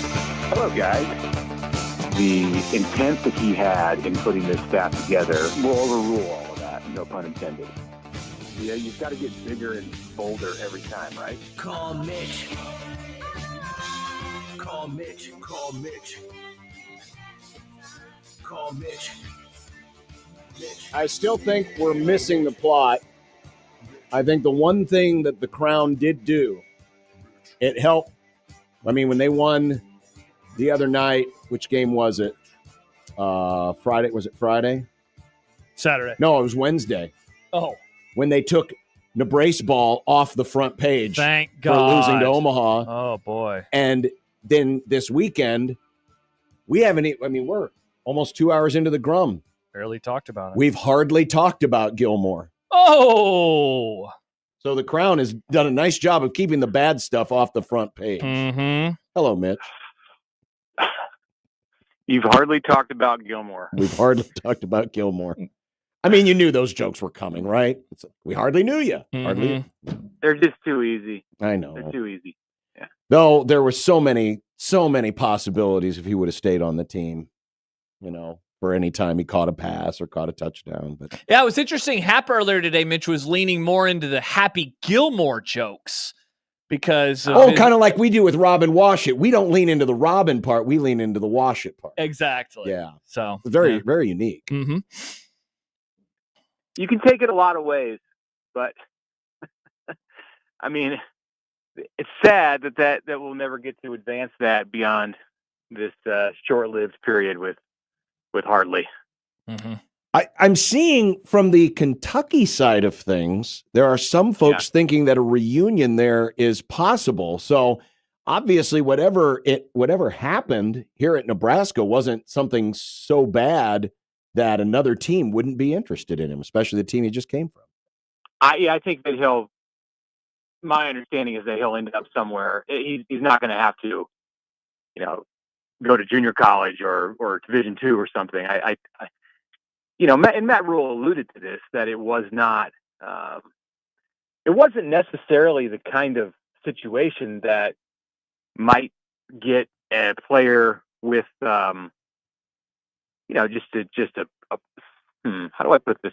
I don't know that Hardley Gilmore came in Nebraska with in the same kind of situation as everyone else. He had some off the field issues at Kentucky. So I think when that's the case and you come through the portal with that in your background, there's a clear message sent about doing everything the way that Nebraska sets in front of you. And if that doesn't happen, then it's okay. You just aren't going to be able to be a part of this program. And I don't think I'm speaking out of line in saying that what happened with him was somewhere in the neighborhood of that conversation. Yeah, Mitch, it was interesting kind of poking around on the internet this weekend after it happened. I did seem to stumble upon a lot of Kentucky folks or Kentucky adjacent folks almost like warning Nebraska or maybe retroactively saying, yeah, this isn't a surprise. Whatever it was, I don't think I'm surprised that he's, not a Cornhusker anymore. He came into college really young, and with that, I think there are some concerns maybe, or you have to. It takes a certain level of maturity to be able to succeed in this world of college sports today, with all all that's in front of them. And I don't know, I've heard some about his off field trouble at Kentucky, but I don't know what happened at Nebraska. So it's reckless of me to go further and presume that this happened or this didn't happen. But I don't get the sense that, and this is again straight from Rule, I don't get the sense that it's something that's going to prohibit him or that's going to make him have to take a year off or something like that. I think he'll probably land at another known power program. Well, today Judge Wilkin heard the final argument. I guess it'd be lack of a better term, the final arguments into the settlement. She said she was not going to make a ruling today, so there was no ruling from the bench. So even though this was kind of considered, oh my gosh, this could be the drop dead date, we still don't have a final resolution to all of this. She just issued some of her arguments. The the idea is that Nebraska is in very good shape, no matter which direction they go in terms of how revenue sharing and the future of NIL and all of that looks. Do you believe that still today, given some of the new information that has come out, that Nebraska, among its peers, and we'll say its Big Ten peers, is near the top in terms of being able to cope with all of this? Yeah, it sounded like most of the conversation today just revolved around details in the settlement that probably aren't going to move the meter with most fans. Now, the one thing that I found, and it's kind of at the top of the list on, the reporters, like Stuart Mandel from my company, The Athletic, is there on site covering it. Looks like Ross Dellinger is there as well. And one of the things that they seem to be reporting on the most is the questions that Judge Wilkin had for the NCAA lawyers about the roster limit and what exactly they're doing to some athletes by going straight to the limits without kind of a phasing in period. And when they first were proposed, and when the initial terms, the proposed terms of the settlement became known several months ago, being in Nebraska where the Huskers had 150, 160 player roster, that was one of the items that just jumped off the page. And it's been something that I've probably discussed with people in and around college football and at Nebraska more than anyone else, or more than anything else. So to hear that maybe the judge is going to push the agreement, the terms in a direction where they phase in the limit is really interesting, because Nebraska's been operating under the belief that it had to be at 105. Whether there's a little bit of wiggle room with injured players or not, and that's been something that Matt Rule's talked about and I've written about. Still, 105 was a pretty hard, solid number, and maybe it won't be. Maybe they can grandfather in players who are in the program now, so you might have a situation where you can keep 20 over in the first year, and then it goes down after that into maybe a 3 or 4 year period where you have to get to 105. I don't know if that's the case, and it does come out. Nobody knows. If it does come out like that, then it's going to make life easier for Matt Rule and his general manager and some of the people who make decisions about the roster here over the next 6 months. Yeah, Mitch, in all honesty, I've been surprised since that idea was first floated that there was never going to be a gradual, smoothing over of that number. Because correct me if I'm wrong, but when they went from 95 to 85 in the 90s, it was that, wasn't it? It was not just an overnight, you got to get rid of 10 players, but it took some time. It just seems like the smarter decision to make. I think that's what they did. I don't remember it either. Maybe remember it, but not like I was covering it. They, they had that kind of a situation. We've been living it with COVID and the extra year that players got with COVID and how they've phased them out of the program. And you're still now getting to the end of that run where players you see 6-year seniors that didn't get extra waivers. It was just the COVID year tacked on top. And so they didn't cut that off after a year or two. This does the going straight to 105 does go against the way that business has normally been conducted, but so does just about everything else in the House settlement. So it didn't seem all that unusual that this is outside the bounds of normal. Yeah, guess what? So's paying athletes $20 million a year. Mitch, it's time to turn your tweet back on you. Do you enjoy the postseason and sending the seniors out on a high note, or do you double back and examine how Nebraska missed the Big Ten tournament? Oh, yes, I did tweet that. I had no idea, guys, that I don't know what it was. It wasn't even snarky. It was a normal question. People are arguing with me about whether it was snarky. You knew what you were doing. I'm like, no, I didn't. I was sitting on my couch on a Saturday afternoon, and I'm like, so how do you take this? Did you? Mm-hmm. Yeah. I'm thinking, man, Nebraska. I think I was watching the semifinal. I'm like, Nebraska's shooting the snot out of the ball. Where was this in the Big Ten? This would have been nice in the Big Ten tournament. They played loose and free, and you saw the team that won the tournament in Hawaii and that went out to Oregon and won, and whatever.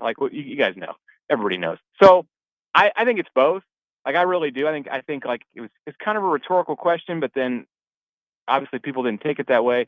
I think it's both. I think it's like you definitely enjoy it. Like they wouldn't have played in it if they weren't going to enjoy it. They, I know they kind of had to play in it because of the Fox contract, but I think the Nebraska players would have chosen to play in it even if they hadn't had any kind of an obligation. There were some teams that turned it down, right? Because, a coaching situation or injuries, and they could have found a way to do that if they really were just so disgusted in their season that they didn't want to go on. So they wanted to play in it. And if you want to play in it, then the goal is to win it, and you want to go out there and go out on a high note. They certainly did that. Like that's great for Juwan Gary and Bryce Williams and they and the other guys, but especially those two because they're seniors and that's their moment. But yeah, I mean it's not even like in the same ballpark as it would be if you win one game in the NCAA tournament.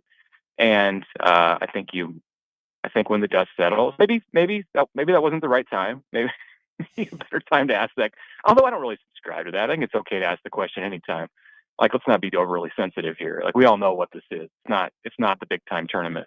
Now that it's over, okay, fine. Wait a couple days and go. Oof, what if they had played that way in February and early March? But it's over, and it happened, and they got a nice moment at the end, and they can Nebraska can rebuild and regroup as a team, and try to aim to get back to the real tournament next year.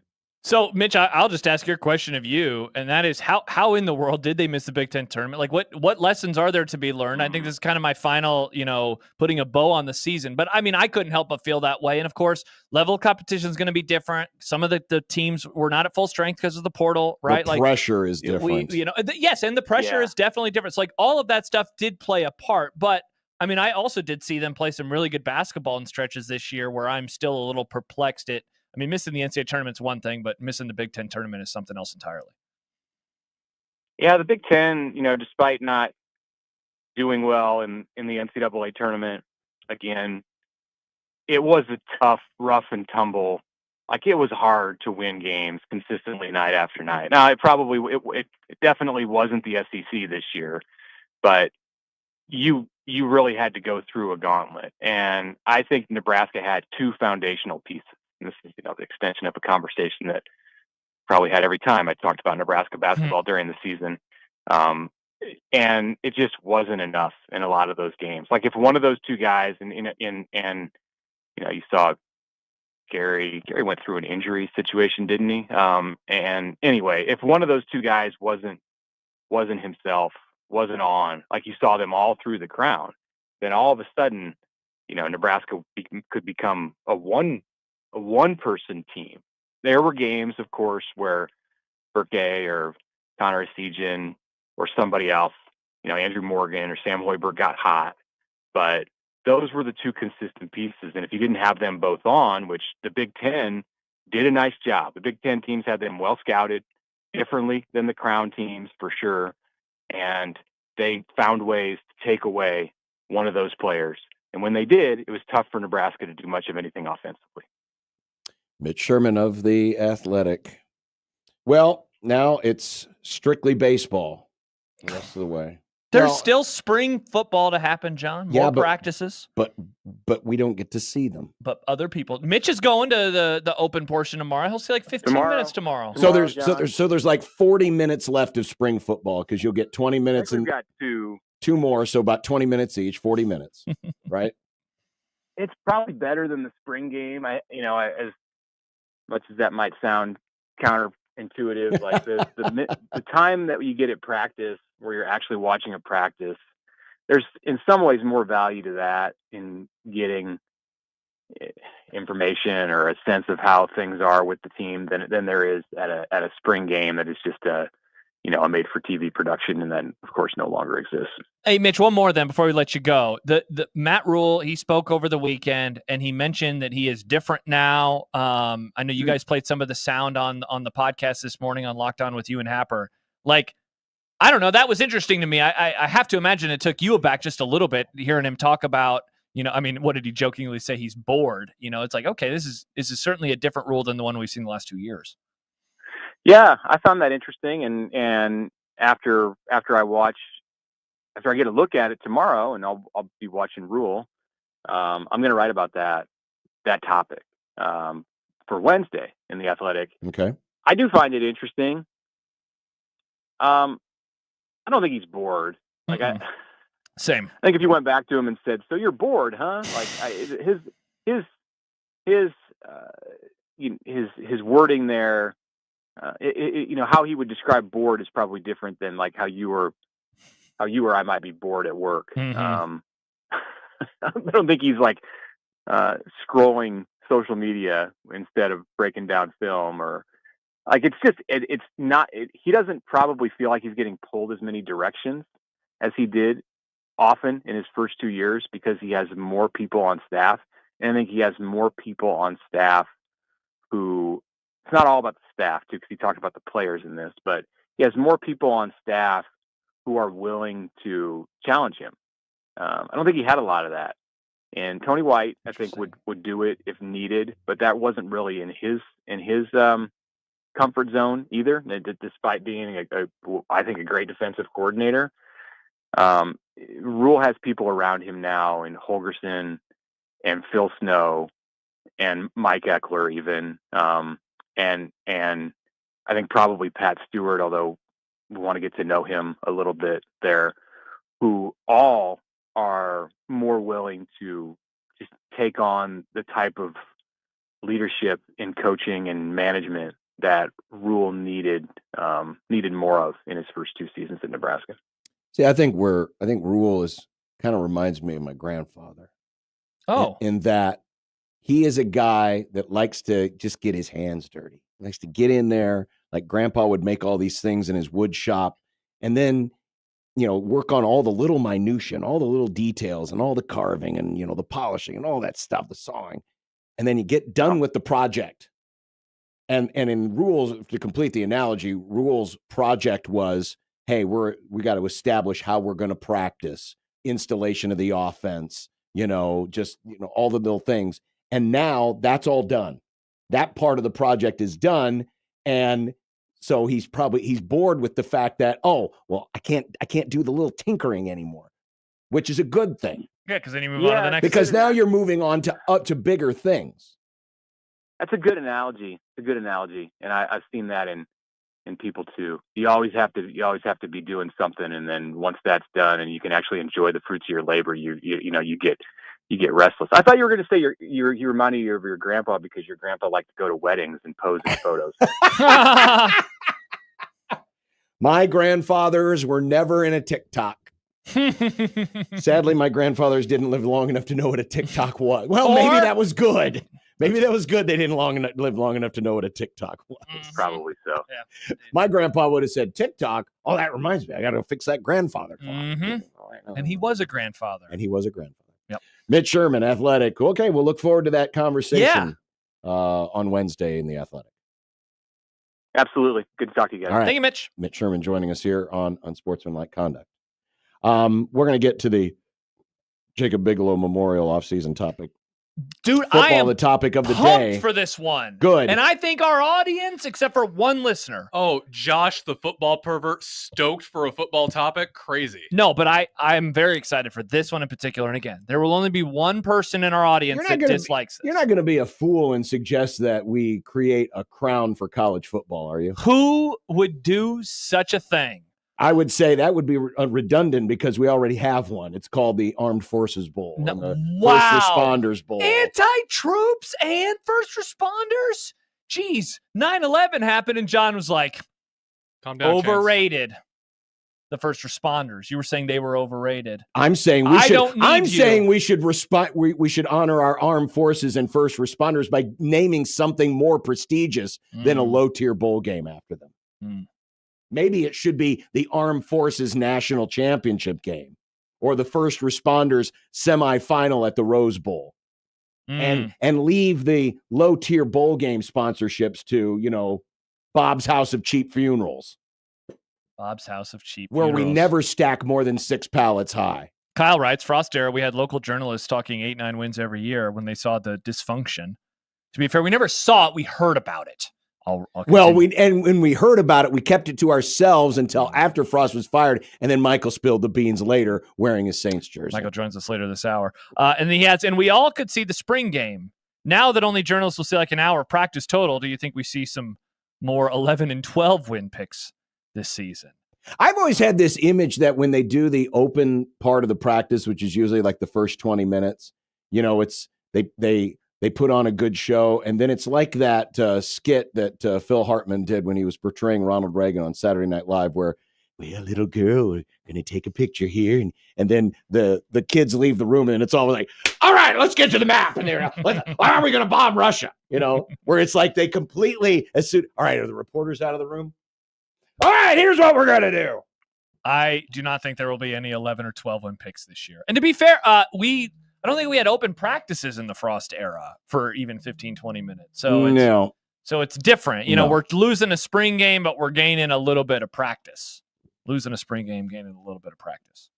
Real quick, before we go to break and get to the Jacob Bigelow offseason memorial football topic of the day, just real quick, we'll just quickly synopsize what went down today at the unsettlement hearing with Judge Wilkin. Yes. Mitt Winter, who it's a good follow, by the way. Mitt is a sports law expert.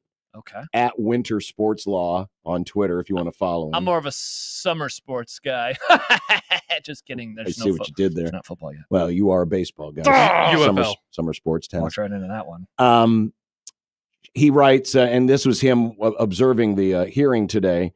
First concern that Judge Wilkin addressed, serious lack of representation for future college athletes. Her second concern is with the rules that would limit NIL deals with collectives and boosters. She seems to question where there's a pre-competitive justification for those rules. Another concern is with roster limits. Yep. She says the issue is whether they violate antitrust law. Her fourth concern is with the settlement's salary cap. Wow, the so $20.5 million. Shout out to us because it is such a weird number, a weirdly specific number. Why isn't it higher? She says there needs to, and we're talking, when you say she, it's Judge Claudia Wilkin, who is the main judge in this case. She says CBA. There needs to be a pre-competitive justification for the limit. Interesting. So say that again. A pre-competitive justification for the limit. Interesting. Or I'm sorry, not pro-competitive justification. In other words, you need to make an argument why this is good for competition. Correct. Honestly, John, would the number, would it need to be lower to be better for competition or higher? Because like Big Ten schools, SEC schools, they're going to be able to cover this. Was it Sam McEwen in his Rewind this weekend that essentially opined about like 5 years from now, like that's when we'll really be interested to see in what schools are spending on rev share, because the number is going to go up. Are all the schools that are going to do so now still going to be able to do so in 5 years?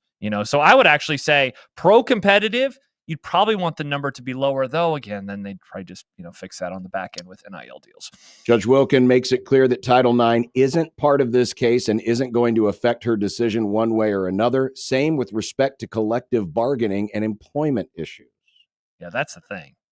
That's what they got to figure out. And then one other thing, actually two other things. Okay. One is there was an observation that Judge Wilkins seems skeptical that allowing new athletes to opt out. So remember, this is going to, once this is in, how does this affect new athletes who are coming in? Yeah, future athletes. And Mitt Winter of Winter Sports Law tweets, this is part of the House settlement that has always been potentially problematic, binding future college athletes when they have to nothing the to say about injunctive it. class terms. Yeah. Mitt Winter. And that's why that's why the CBAs aren't, forever. They're, 10 years usually, 10 years. And that's why, so then the next group of athletes, if they last that long, of course, but if the next group of athletes, they have a chance to renegotiate and to hey, look, there are new forms of revenue coming in. It's like, whenever we've seen writers or actor strikes in Hollywood, a lot of it, like I remember the first big one in my life was in 2008, and that was about, so funny and antiquated, but TV episodes being sold on iTunes. And how like, hey, we want a cut of these digital sales on iTunes. Well, now most recently it was streaming and AI. And in 10 years, it's going to be something that we are not seeing right now. And so it's a great point by her. Like, yeah, okay, we'll take care of you. You're going to get paid some money right now. But what other ways will revenue be working in a decade in college sports? I mean, hell, John, 10 years ago, we were just entering a 4-team playoff era. 10 years before that, we were very much in the throes of the BCS. 10 years from now, what's the playoff size going to be? How many conferences are there going to be? We've seen how fast the sport moves and how fast the NCAA. When we were still talking about making NIL possible, the idea of what 100%. A collective was what's a collective? What's that? 10 years ago, when you transferred, you had to sit out a year. Not anymore. So that's some of the things, but there was no ruling today from the bench. So those who were thinking that, this was going to start, the unsettlement was going to begin today, it's not going to happen. So we're still waiting on the final ruling. But those were some of the issues that she addressed during today's hearing. Okay. So coming up next, it's the Jacob Bigelow Memorial Offseason Football topic of the day. Before that, though, John, don't forget Omaha food fight over after today. We've already reached the end. Will there be and by the way, there is no the crown for the Omaha food fight. No. This is the championship. Do we do a not championship, because that's apparently trademarked. We're not allowed to say that. Yeah, What's that dumb song that everybody likes that they'll play tonight after the game? One shining moment. That's the one. Will there be a one? Gross. Yeah, I know, Nick. Good take. Will there be a one shining moment for the Omaha food fight? One shining. Dun, dun, dun, dun, dun, dun, dun, dun, That's the Masters music. No, it's just golf. No, it's not, John. We proved it to you earlier. It's the Masters. Anyway, you can vote right now. 1620thezone.com. It's the Omaha food fight, brought to you by Union Bank and Trust. 1620 The Zone.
I don't know how far he went, so I'm just going to back out of it without saying anything that would ruin our relationship. Everything's football brand. We're sitting here in Omaha, Nebraska, talking about college basketball. And there are people employed by your radio station that have been itching to talk about spring practice the last 2 weeks because they think that that's relevant and that's what needs to be talked about in the month of March. Dude, it's football season. It's March. Crimea River. Like, yeah, it's a football conference. Yeah, it's football. They care. Football. Give me all the Kool-Aid for sure. My apologies. Once again, unsportsmanlike conduct on 1620 The Zone, being the one lone torchbearer for the sport of American football, a sport that is on its death knell, but we're trying to breathe life into it every single day by talking about it at least once per program in the segment we call the Jacob Bigelow Memorial Offseason Football Topic of the Day. Let's go. All right, John, do you know the name Gavin Meyer? Have you ever heard this name before? Gavin Meyer. Meier. Is he related to Oscar? Don't know about that, Nick. I can tell you about him, though. Familiar. He's from Janesville, Wisconsin. I'm surprised you follow recruiting, John, more than anyone I know. He is a offensive tackle, 6'6", 295 from the class of 2026. So he is a future college football player. And recently, he committed to Minnesota. What, you say? Whoa, a Wisconsin kid going to Minnesota. And you say, that's interesting. And also, why are you talking to us about high school recruiting as it relates to Wisconsin and Minnesota? Well, I want to read this quote to you from a Jesse Temple story that came out recently. Jesse, who covers the Wisconsin Badgers. But doesn't come on our show. Jesse had a chance to talk to Mr. Meyer. And Mr. Gavin Meyer said some things that I found interesting. Now, before I read the quote here, what is the thing that I have said for a while about the Luke Fickell era and maybe a reminder of days gone by here in our fair state? Hang on a second. Yeah? Get the soapbox and kick it on over to Thank Josh. you. Here Thank go. you. It's time for Josh to get on his Wisconsin's the Bill Callahan era. Luke Fickell. It's Bill Callahan era John, soapbox. wait till I read you this quote because there is going to be a player. I have to imagine there's a Husker player or a non-Husker player, a Nebraskan from 20 years ago who maybe said something similar. Yeah. Jesse writes, the truth is Meyer's decision had to do with what he believes Wisconsin isn't right now. So maybe less about Minnesota and more about Wisconsin and what they're not. Quote, I don't like talking bad about other schools, but I also have to keep in mind that this isn't the same Wisconsin they used to be. Like, this isn't the Barry Alvarez Wisconsin. I don't like throwing shade at anybody because Wisconsin is still a great program. But Minnesota, they've proven to be good. The past 3 out of 4 years, they've beaten Wisconsin. Wisconsin, one more losing season, and it's kind of uncertain. I get Coach Fickell is signed, but anything can happen. End quote. That was Gavin Meyer, the number 1 high school athlete in Wisconsin, who is going to Minnesota. Who's a left tackle. He's a tackle. It didn't say if he's right or left. You're probably right, though, Nick. It's always a left tackle. It usually is. How about them apples? Tough look if you're Mr. Luke Fickell. Very tough look. Nebraska almost hired that guy. Wow, that would have sucked. They'd be reliving the Bill Callahan era. Seriously, like, who are all those guys from Millard North who went to Iowa 20 years ago? I bet that they said something like that in some sort of an article, to the Rich Kipist, maybe even Mitch Sherman. Then they went on opining about the crown. Then they went on to beat Nebraska a few times. Well, not those guys because Nebraska didn't play Iowa yet. Fair. But they would have. They definitely would have beat Nebraska. So just, something to keep an eye on this fall is going to be Wisconsin and their inevitable downfall that will continue. Inevitable downfall. It is crazy to think. Because remember, there was the Gary Anderson era. Remember how Gary Anderson was so not Wisconsin? Mm-hmm. They still managed to win. Mm-hmm. But then he got the heck out of there, and then Barry coached the Rose Bowl, and then they went out and got Paul Christ, who was a Wisconsin guy. Yep. Didn't they go back to the Rose Bowl under Paul? I think in 20 19, maybe? I don't think remember. 2019 season. All these seasons get lost in it anymore, but yeah, the downfall of Wisconsin football. Yeah. In all seriousness, like this is not the type of stuff that you want to hear. It's one thing to not from in-state kids, players. Like for that highly recruited in-state kids. It should be a who play the flashing offensive line. Dude, thank you. That is a flashing light of oh no, panic. Guess what? I don't care if you throw the ball a lot or run the ball a lot. You got to have offensive linemen. You got to have good offensive linemen. Like it's that Star Wars. You know that sound, Nick? That's what's going on right now in Wisconsin. Not great. Not great at all. And they played Bama early this year. Ella? As in Alabama. Yeah, they're traveling down there. I can't remember the rest of their schedule. I know I've looked at it because why wouldn't I? Oh, that's right. Yeah, their schedule. How about this, John? Bama, Michigan, both of those teams on the road within the first month or so. Mm-hmm. Iowa at home, mm-hmm. Ohio State at home, mm-hmm. at Oregon, mm-hmm. Washington at home, at Indiana, Illinois at home. Yikes. And then, of course, they finish with Minnesota. I mean, I think Nebraska misses out on them. I know. I would definitely pick an 11-win season if Wisconsin was on the schedule. Oh, my gosh. Yeah. You put them on the schedule instead of somebody else, and it's an easy dub for Nebraska. Easy dub. But the FCS schools. So there you go. That's the football topic of the day. Wisconsin, terrible. Put that on the list. You know what? I'll say it. Fickle's going to get fired. Whoa. There we go. I'll put that on the old list. Whoa. We haven't had a whole lot of list this items. Year? Get the tomatoes. This is Luke Fickle's last year at, what's our first April list item? This is Luke Fickle's last year at Wisconsin. Yes, it is.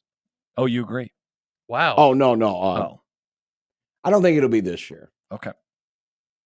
But because they'll give him one more year here to see where their trajectory is. And then that's because I don't know what the buyout is, but it's probably quite a bit. That's the other thing to watch, as we now transition into the rev share era is what's going on with your phone today? You're blowing up, John. Yeah, I am blowing up today. Is the impact it will have on coaches' buyouts, firing coaches. Because if you've got a budget $20.5 million for rev share and you're having a hard time keeping that line item on the budget, the idea of, well, we might have to hang around with coach so-and-so for another year longer because that's another $18 million we might have to spend on player salaries that, we could save that without having to buy out all coach. What's his name? How much of this will give coaches a little more leeway because the buyouts are going to be too expensive to pay off now. Dwayne says Fickle's buyout is allegedly $40 million. So I was just reading an article. That's a lot of money. From is Wisconsin think about that. That is 2 years of rev share. If the 20.5 2 million, years of total rev share, not even just football rev share. Right. Total rev share. That's 2 years of rev share versus firing a football coach. Yeah, I stumbled upon an article just now from February 20th from Dylan Graff, who covers Wisconsin. He has a Substack called Badger Notes. So he signed a contract extension through 2032. And I'll read a paragraph, John. If Wisconsin were to part ways with Fickle before the last regular season game of 2029, he would be entitled to liquidated damages equal to the greater of 80% of his remaining contract value, or $6.48 million, with the latter serving as the floor of his buyout. Given that it is 2025 right now, 80% of his remaining contract is a lot, obviously, a lot. I said there would be one listener who would not like this topic, and I'm very happy to hear from this listener right now. Kyle, who is our Wisconsin fan in the audience, writes 4 wins at best for the Badgers, unfortunately. I agree. Fickle gets fired. The extension doesn't mean anything. Wow. They got to have some big boosters pony up that type of money because, John, as you pointed out, that is 2 years of rev share. What did you say this young man's name was in your story? Gavin Meyer. Well, another Gavin is making news today. Newsom from California. What did he say this time, DeGraw, the early 2000s soft rock star? What the hell are you got? You never heard of Gavin's? I don't know. You said that you had news about Gavin. Oh, I do. Robin Washut reporting that Gavin Griffiths, the Rutgers transfer who came to Nebraska last year, is now in the transfer portal again. What? Yes. He just won the crown. The crown. Best moment of his life to this point. Let's hope it's not the best moment of his life when he's older. Well, he'll have that on his resume. Hey, I helped win the crown. Adam texts in, buyout wouldn't be all payable at once. They just keep paying him until he finds a new employment. So I doubt the buyout wouldn't prevent them from letting him go if it goes south this year. Well, it depends on, the terms of the buyout. Because usually when you have to buy somebody out, you got to go to the donors and get that money. Got to have a little money in the hat to pass around. I'm just saying it will be fascinating to see. Yes. If that does give coaches a little bit more rope, especially those who have negotiated very favorable contracts in terms of large buyouts. Mm-hmm. Though, you know what? We wondered the same thing during COVID, and then coaches still got fired that year. That is true. There is nothing to stop an overzealous fan base or booster group. If they want to fire somebody, by God, they'll find the money to fire him. Yeah, well, if this Gavin Meyer kid is poo-pooing on Wisconsin, they're probably going to say, honestly, they'll probably use that as a prop for the decision they make. They could. Mm-hmm. They certainly could. Still to come, it is Michael Severe Mondays. Nice, and ice cream. Ice cream. Do we know what flavor? Do we know what kind? I believe Michael let us know when he messaged us. It's like a chocolate or something, I think. Oh, I like chocolate or something. Well, you're going to find out. You didn't message me. Well, sorry, Nick. You're going to find out next. Just like I'm going to let you know right now about a great deal on windows from your home improvement company because it's their biggest sale of the year, once-a-year event, so take advantage of this unbeatable deal. 50% off your window purchase plus free labor with a minimum of 4 windows. That's a deal you're not going to want to miss. And easy financing with 0 down, 0 interest, and 0 payments for 12 months. So call 402-764-1720 today and schedule a free in-home consultation with your home improvement company. This is their biggest sale of the year, so don't miss out. Let me repeat, 50% off your window purchase plus free labor with a minimum of 4 windows. And 0 down, 0 interest, and 0 payments for 12 months. Call 402-764-1720, 402-764-1720. You're going to love the difference with your home improvement company. Visit yhic.com and find out more. YHIC will exceed your expectations and make your home better, so don't wait. This only happens once, and it's happening this month. Biggest sale of the year. Call today, 402-764-1720, and love the difference.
Welcome back here to the program.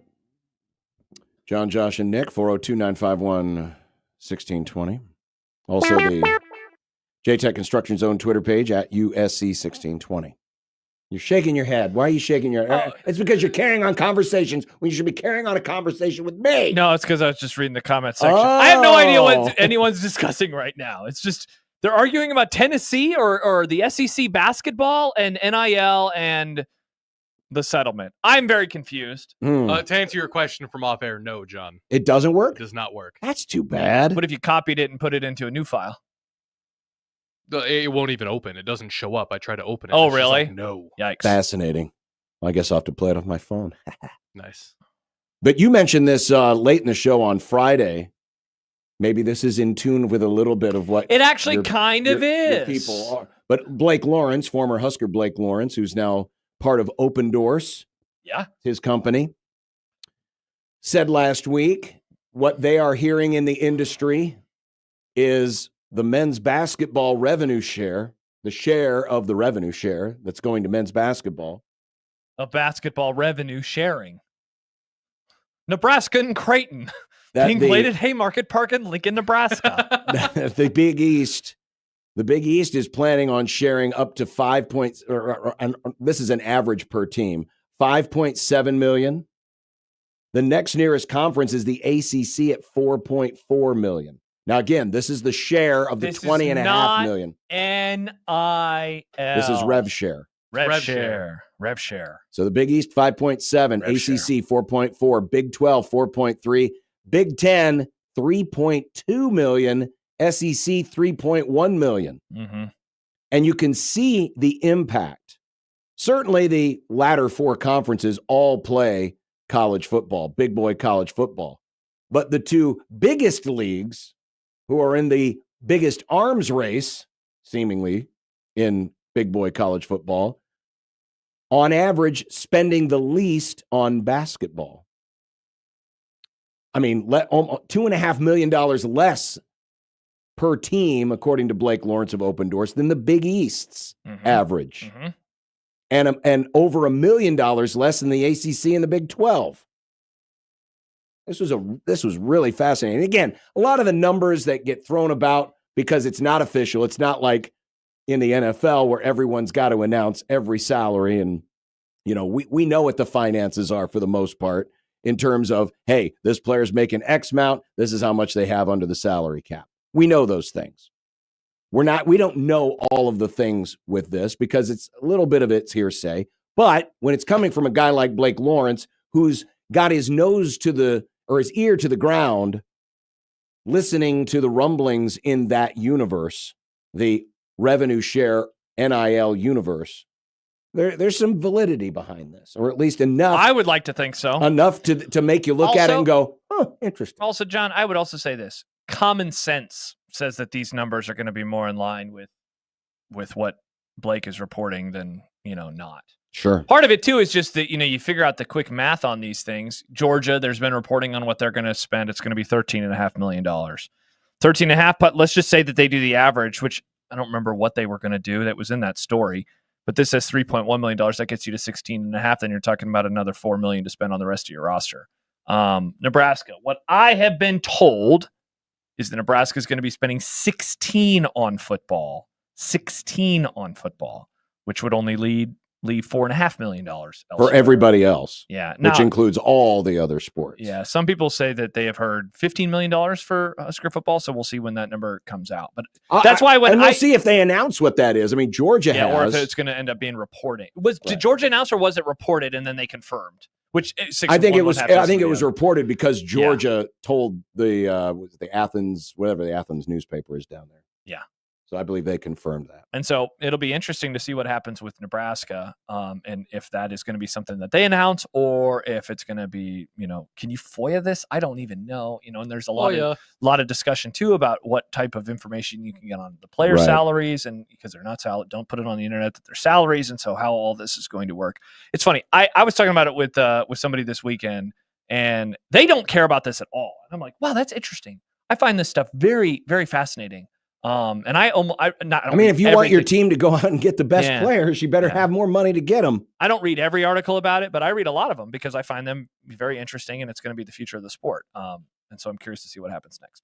On that subject, then, that means on average, Creighton would have a little extra more money to go out and get another player, which they did today. Now, this is a 4-year signing from Europe, Alexa Dimitrievich. I was going to say, so you have a piece of audio. Who is this? This is Alexa saying his last name. Oh, this is great. This was sent to me via text from Rob Anderson. All so right. let's see if this is going to play back.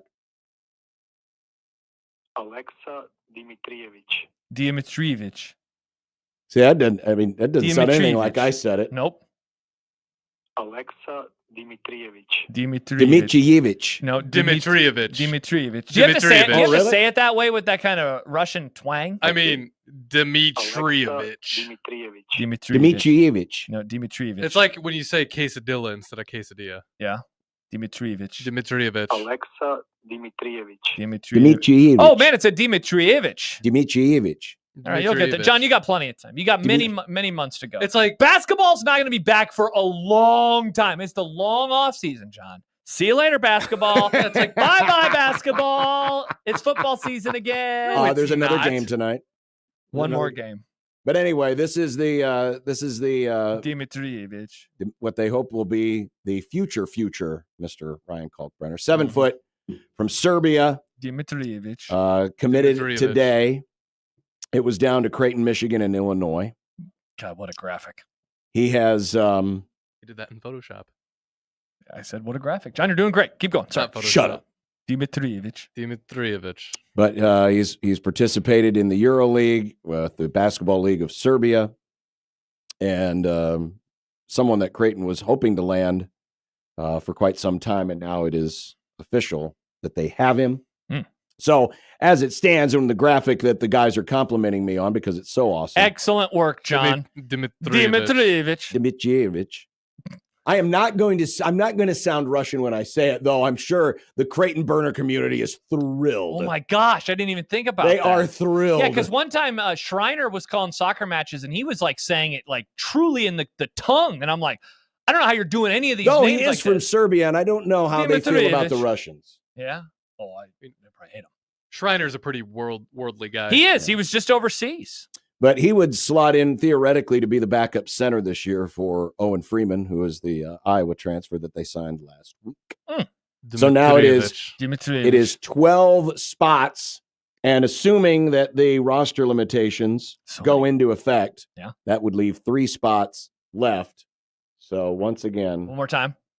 Alexa Dimitrievich. Dimitrievich. Yeah, we're like getting there. Look at Dimitrievich. You just practice. Well, you're Dimitrievich. struggling. I think I got it down. Dimitrievich. Maybe I'll have to call the games. Dimitrievich. Dimitrievich. I think I got it. Dimitrievich. Look at this. All it takes is just saying the name a few times. And it was the same way as I got, Big Mr. Sue. Big Mr. Sue. If what's his face, old tennis boy would have been practicing, his Indomitian Sue, he wouldn't have been just going Big Mr. Sue, Big Mr. Sue. Big Mr. Sue. Alexa Dimitrievich. Dimitrievich. All right, good job by us. We did it. Shout out us. Good job, us. And also shout out Michael Severe. Is he here? Is he in the building? Ice cream? I hear voices. I hear out voices there. too. Ice cream? I hear voices in my head. They tell me, they talk. And also, earlier today we talked about Mitch Sherman and Twitter and how he made everybody mad. Michael didn't make people mad, but there was a tweet of his that got a lot of responses. This weekend? Had a message board post devoted to it. I was confused. I didn't even know what was going on. I have no idea what you're talking about. Well, then I did a little research. Your own? I look forward to discussing this tweet with Michael. Oh, did we bring back the girl of the day on the Unsportsmanlike Facebook page? No girl of the day. Oh, man. He did post a GIF, though, and it resulted in... Here. He posted peanut butter? Okay, you settle down. I'm going to just show you one response to this, just because it's going to kind of let you know... No, Michael, don't say it. No. And it's Walter White screaming in the back of his car. Man, I am really curious now as to what this is. And this was a tweet that he sent last night. And apparently Michael has brought ice cream. Let's Ice go. cream. Or someone has brought ice cream on Michael's behalf. Dimitrievich. Give me an airplane to look at. Dimitrievich. I'll look out the window for you, Nick. I'm gonna Dimitrievich. Nice. Dimitrievich. 16-20 the zone.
It'd be nice to have a boat. Throw. It would be nice to have a boat. Throw. It would be nice to have a boat. Throw. It would be nice to have a boat. Throw. It would be nice to have a boat. Throw. It would be nice to have a boat. Throw. It would be nice to have a boat. Throw. It would be nice to have a boat. Throw. When you're gone. The happy hour's on the air.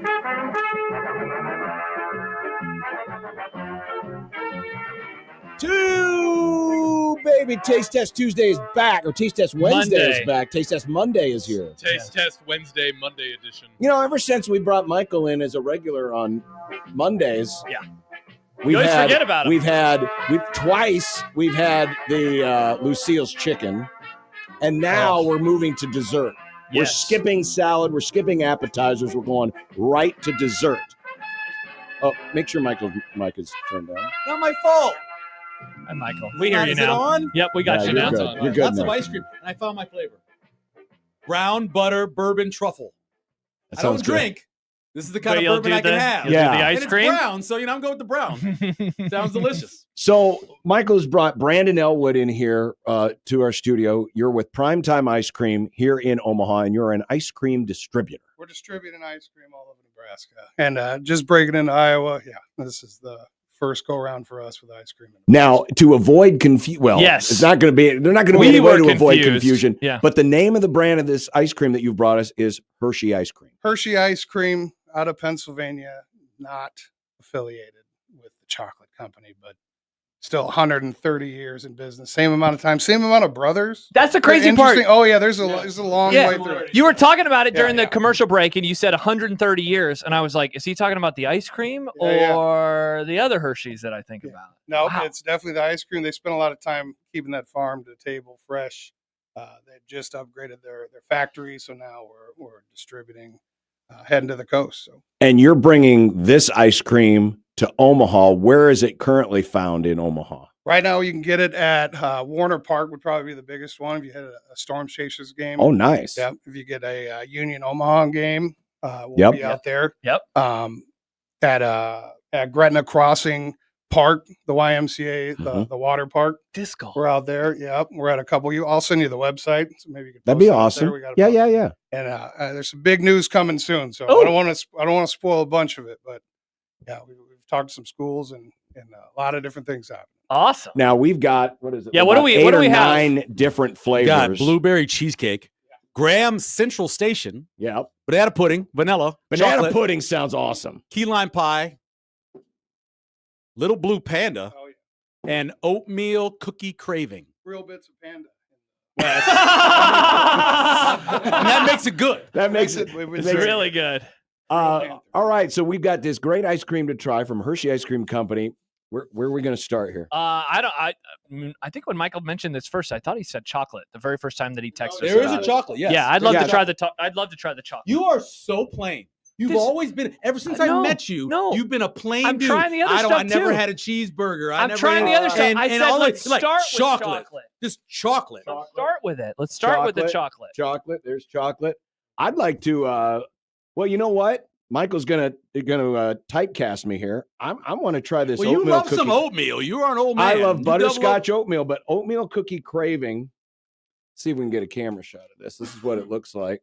Kind of almost got like a. Oh, that looks awesome. Little chocolate chip look about it, but it looks like there's some cookie bits and some caramel. Spoon changes colors.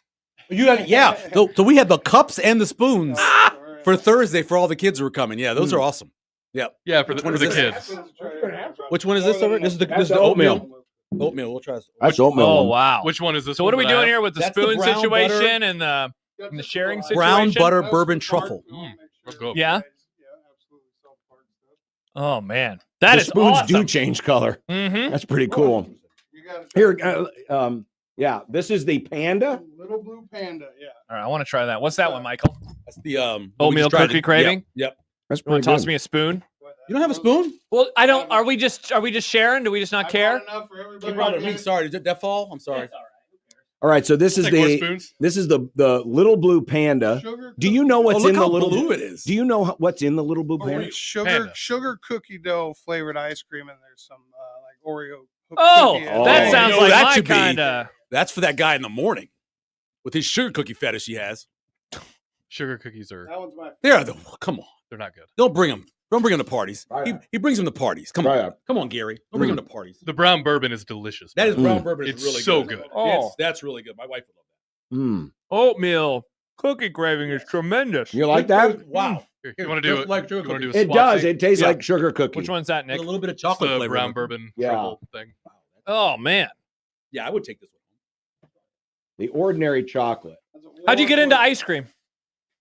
You know, interesting story. A gentleman at work came up to me and asked really me if I chocolate. wanted He was to. a teacher. I was a teacher for a long time. Yep, football coach, teacher. Started recruiting around the pandemic, and the gentleman that owned the recruiting company said, "Hey, do you want to start an ice cream company?" And I'm like, "With you? Yeah, with you." That's giant recruiting company that he owned. Yeah, I had to. I mean, you have to jump in, right?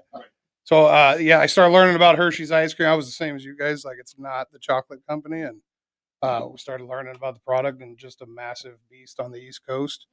and not very well traveled, so no clue on my end. And away we went. Start looking at how good this stuff is, the way they run their business. Obviously, stuff I looked at before signing on that line. Sure. But yeah, great company. A lot of charitable events they pull, stuff I can get behind, and just the quality and the way it hasn't changed in years and years. That chocolate, probably along the same lines as what they used to make in the beginning, recipe wise. Sure.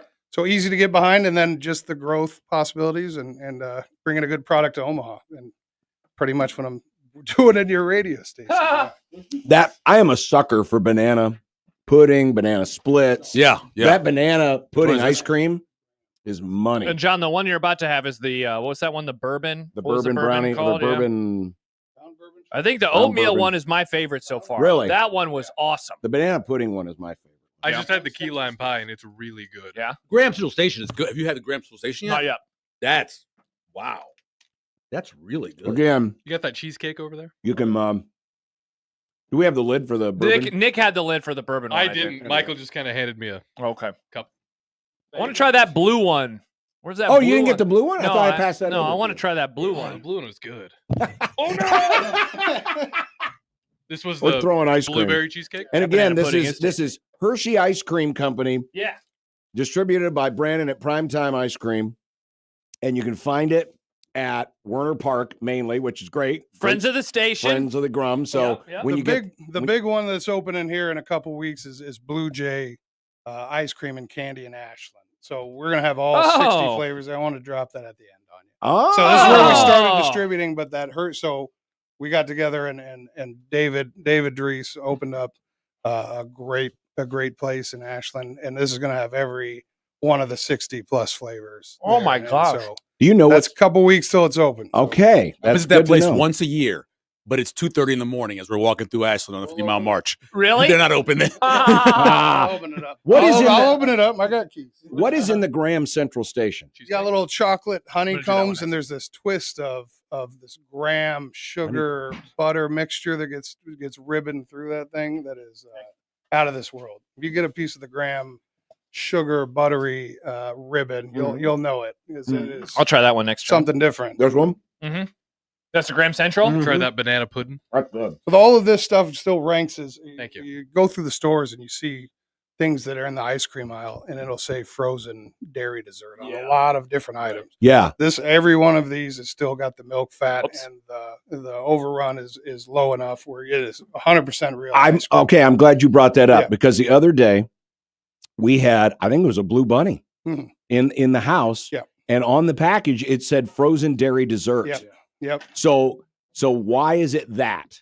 So a couple reasons, and the number one would be like just the oil base that they Okay. start with instead of the cream base. Okay. And then the other reason I believe is Less than 5% butterfat. I think it's 5 or 10. I think it's 5. Could be right. I think it's You know what? 5. I'm gonna yield to the foodie master. Yep. Yep. At least that's what they told me at this ice cream place I know. Yeah, even Okay. if I was right there, I don't think I would. No. You're gonna I'd throw, say, throw a word in? absolutely. Yeah. Okay. No, so that, and then the overrun is a process when you're pumping air into the ice cream to freeze it.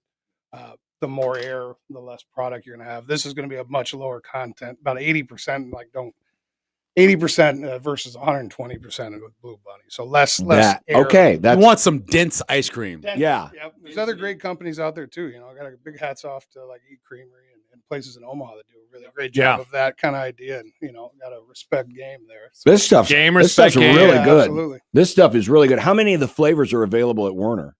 We just bumped it up from 12 to 24, so we just doubled. Okay.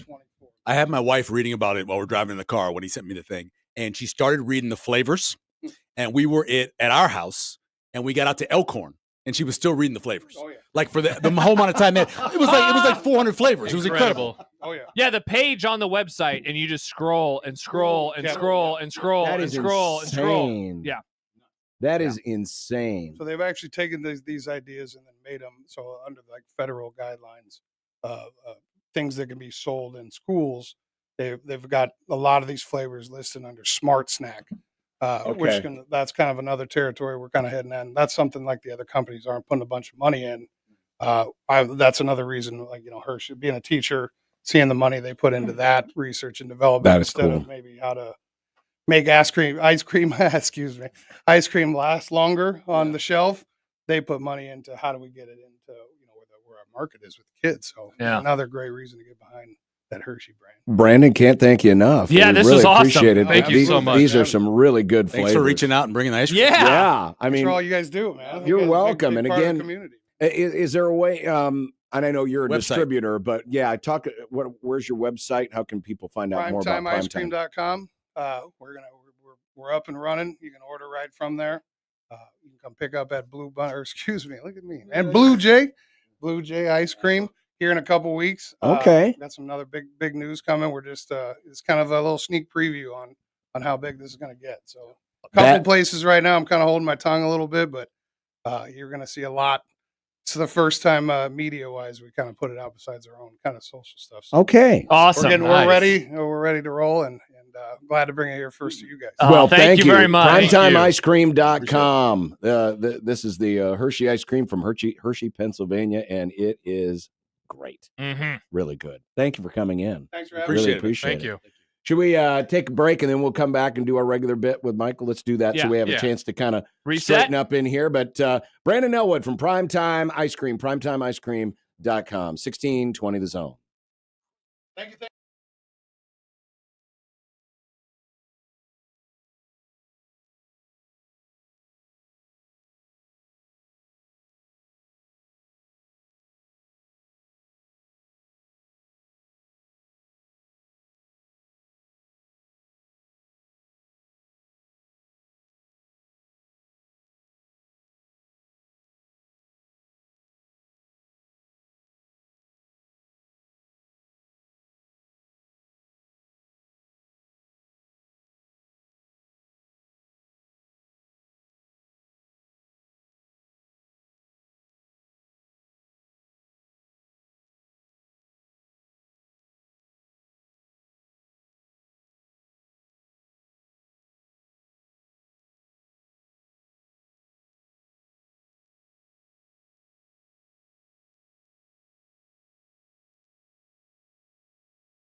All right. Now our regular Mondays with Michael Severe. Again, thanks to Brandon over there at Prime Time Ice Cream for those great treats. Oh, my gosh.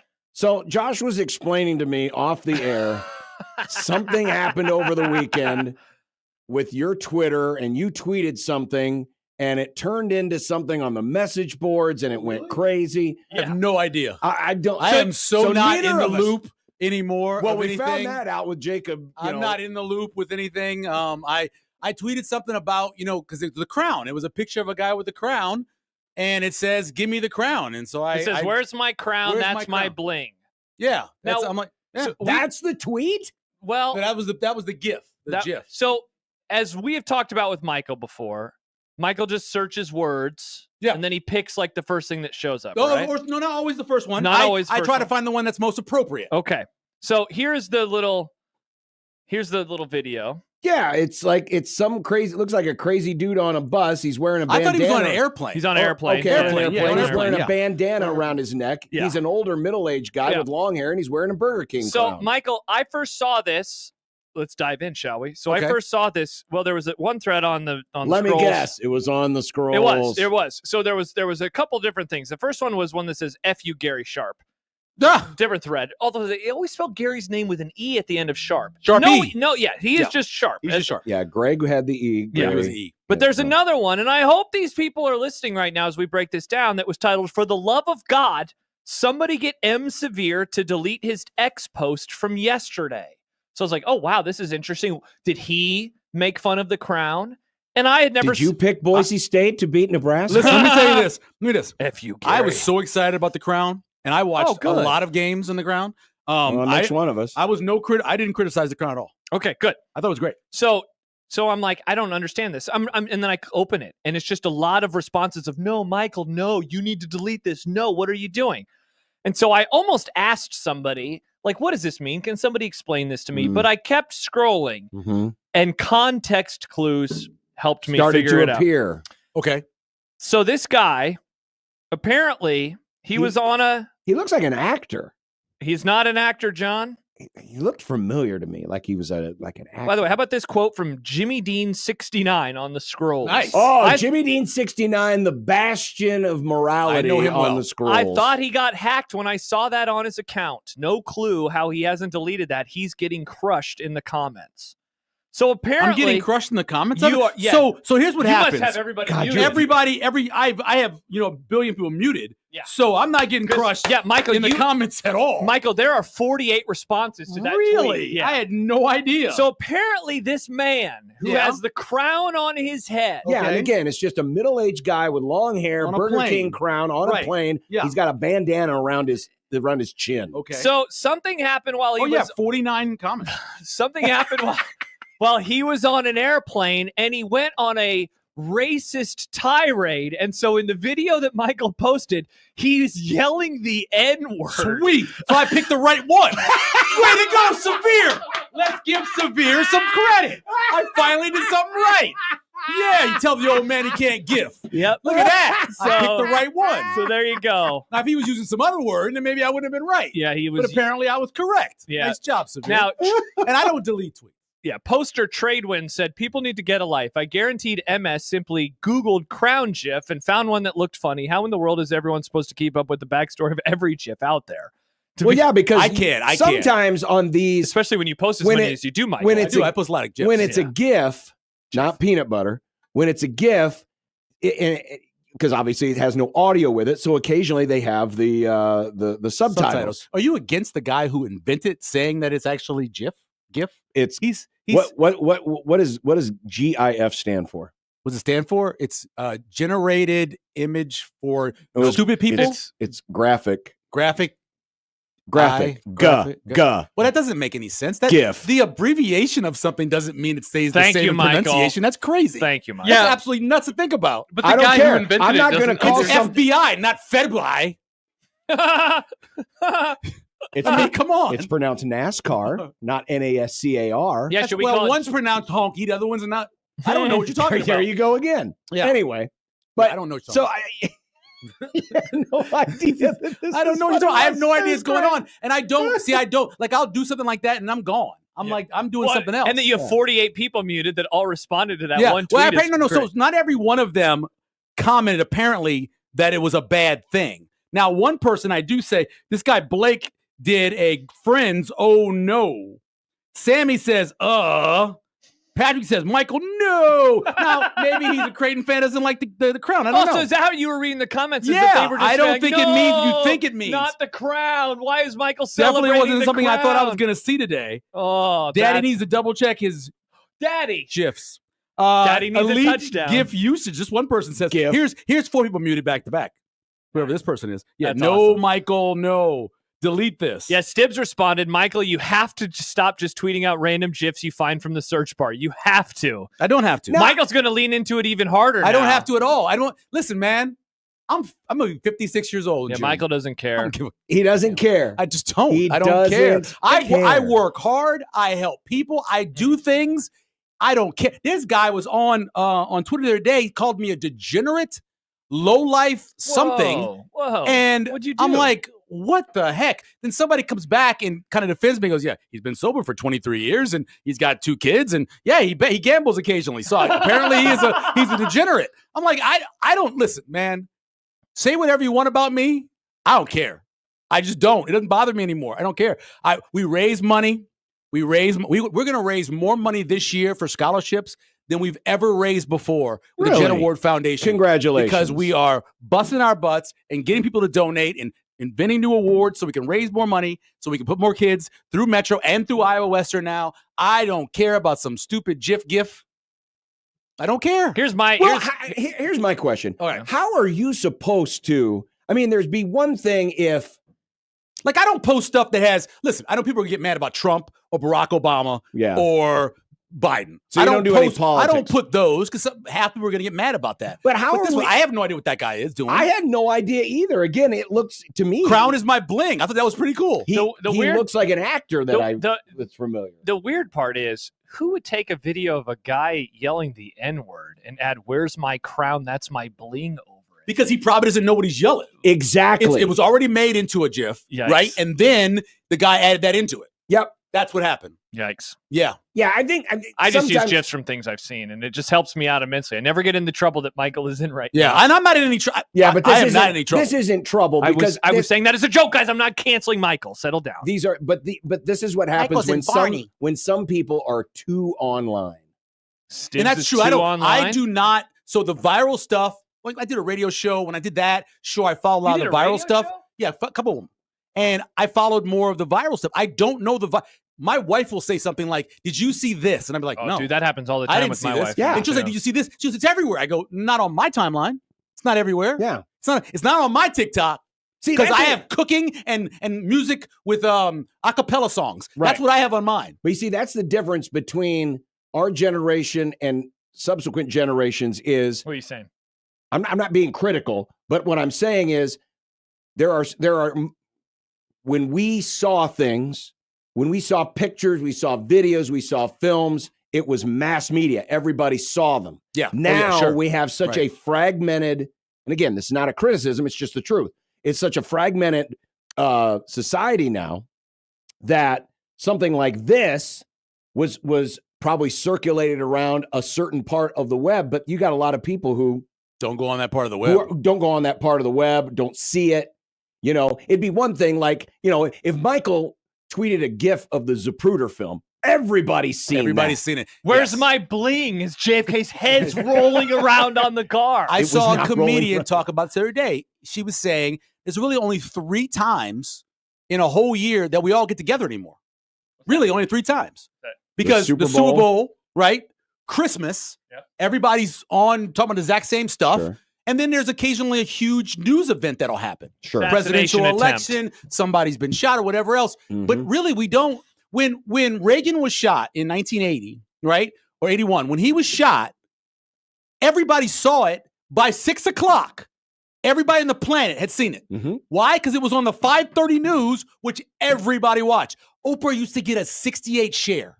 Oprah got a 68 share. You know what gets a 68 share now? Nothing. Nothing. Not a damn thing. Not the Super Bowl. She was on a syndicated show that came on at 4:30 Central, and she got a 68 share.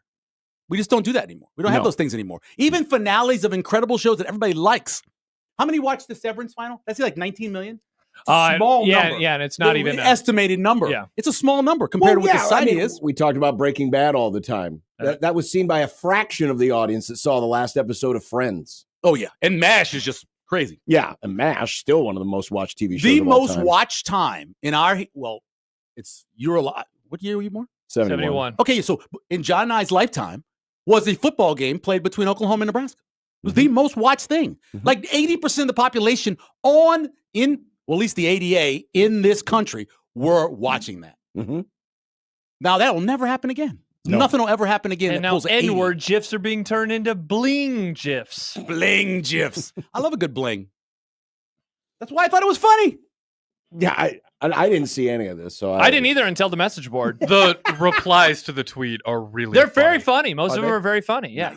Nice. I have to check those out. I can't wait. Yeah. You have to unmute some people. Yeah. What's you're the- pro- what's the you got an autographed ball there So for the this is Jet one of our Awards. live auction items Thursday for our gala. This is the Heisman Trophy football that has all these Heisman Trophy signatures on Whoa. it. Yes, this is one of our 21 different, including The new guy. most recent. Yep. Travis Hunter is Yep. on here. Yeah. Oh, I bet that It triggers goes- you, John. It goes back to it doesn't trigger. Why Travis Hunter? Yeah, 'cause I thought. Remember, you didn't think he was that good last year. You didn't want him to win the Heisman. There were a lot of people on that X thing that spent a lot of time talking about how bad he was and how good one player was and how bad he was as a player. Could not both Travis Hunter and a running back from Boise both be good? Genty. Yeah. Can they not? They both can be good, right? I preferred Genty win the award, but I didn't think Travis. My Hunter was problem with the Genty one was everybody was doing this comparison of how good he was to a guy named Barry Sanders who did that all in 11 games, not playing 4 fourth quarters in 11 games. Right. Do not make those comparisons. No. And playing against a Big 8 that arguably was a tougher schedule than he played in the Mountain West. These this autographed football, these are 21 different Heisman winners, goes all the way back to Mike Garrett in 65. Yes. It has all 3 of Nebraska's, but it also includes Archie Griffin. Find Jim Plunkett's on there. I want to see this autograph because I used to have Jim Plunkett's autograph, There it and is. I lost 16 right there. it. It is. Dang it. Kicking myself. My dad saw Jim Plunkett when he was on a coin trip to Hawaii. They were there for the Pro Bowl, and he got his signature and John Matusek's Billy signature. Sims. Billy Sims is on it. His signature Does it is have like Boomer on there? horrible. Boomer Sooner? No, it just says it's Billy Sims and it's not written well. It's like the least pretty signature on here. Like he did it with his left hand. But yeah, Steve Spurrier's name is on there. Tebow's name is on there. Oh, Johnny Manziel's name is on there. New Orleans Saints George Rogers is on there. George Rogers is on there. Eddie George's is on there, and then it's crossed out, and Tommy Frazier is written in his Name place. next to it. It's really weird. But so this was done during the Heisman weekend. Of course, Johnny was there. Yep. So he was I would have liked to have been there to watch Johnny get all these signatures. He does not. So they someone do else them. did. They go in a room, they sign them, I and then they see. send them Okay. a total of 4 footballs. Okay. There's not a lot of them get to sign. Jordan says, "What about OJ? Is OJ?" Well, he wouldn't have signed this year for sure. No. he He's was busy now. gone. He was already gone. He wasn't going to staying sign somewhere for a long time. Reggie Bush was the one I was hoping, but Reggie didn't go to the event this year. Yeah, so he didn't go. So he's not on there. So were these all the Heisman winners who were at the event? Yeah, not all of them. There were some more. They usually do 20, but they did 21 because they put Travis Hunter on everybody's ball. That's why it was 21. That's There are good. more than 21 people there. That's good. Michael, there are not that many people in my life who hate Duke as much as you.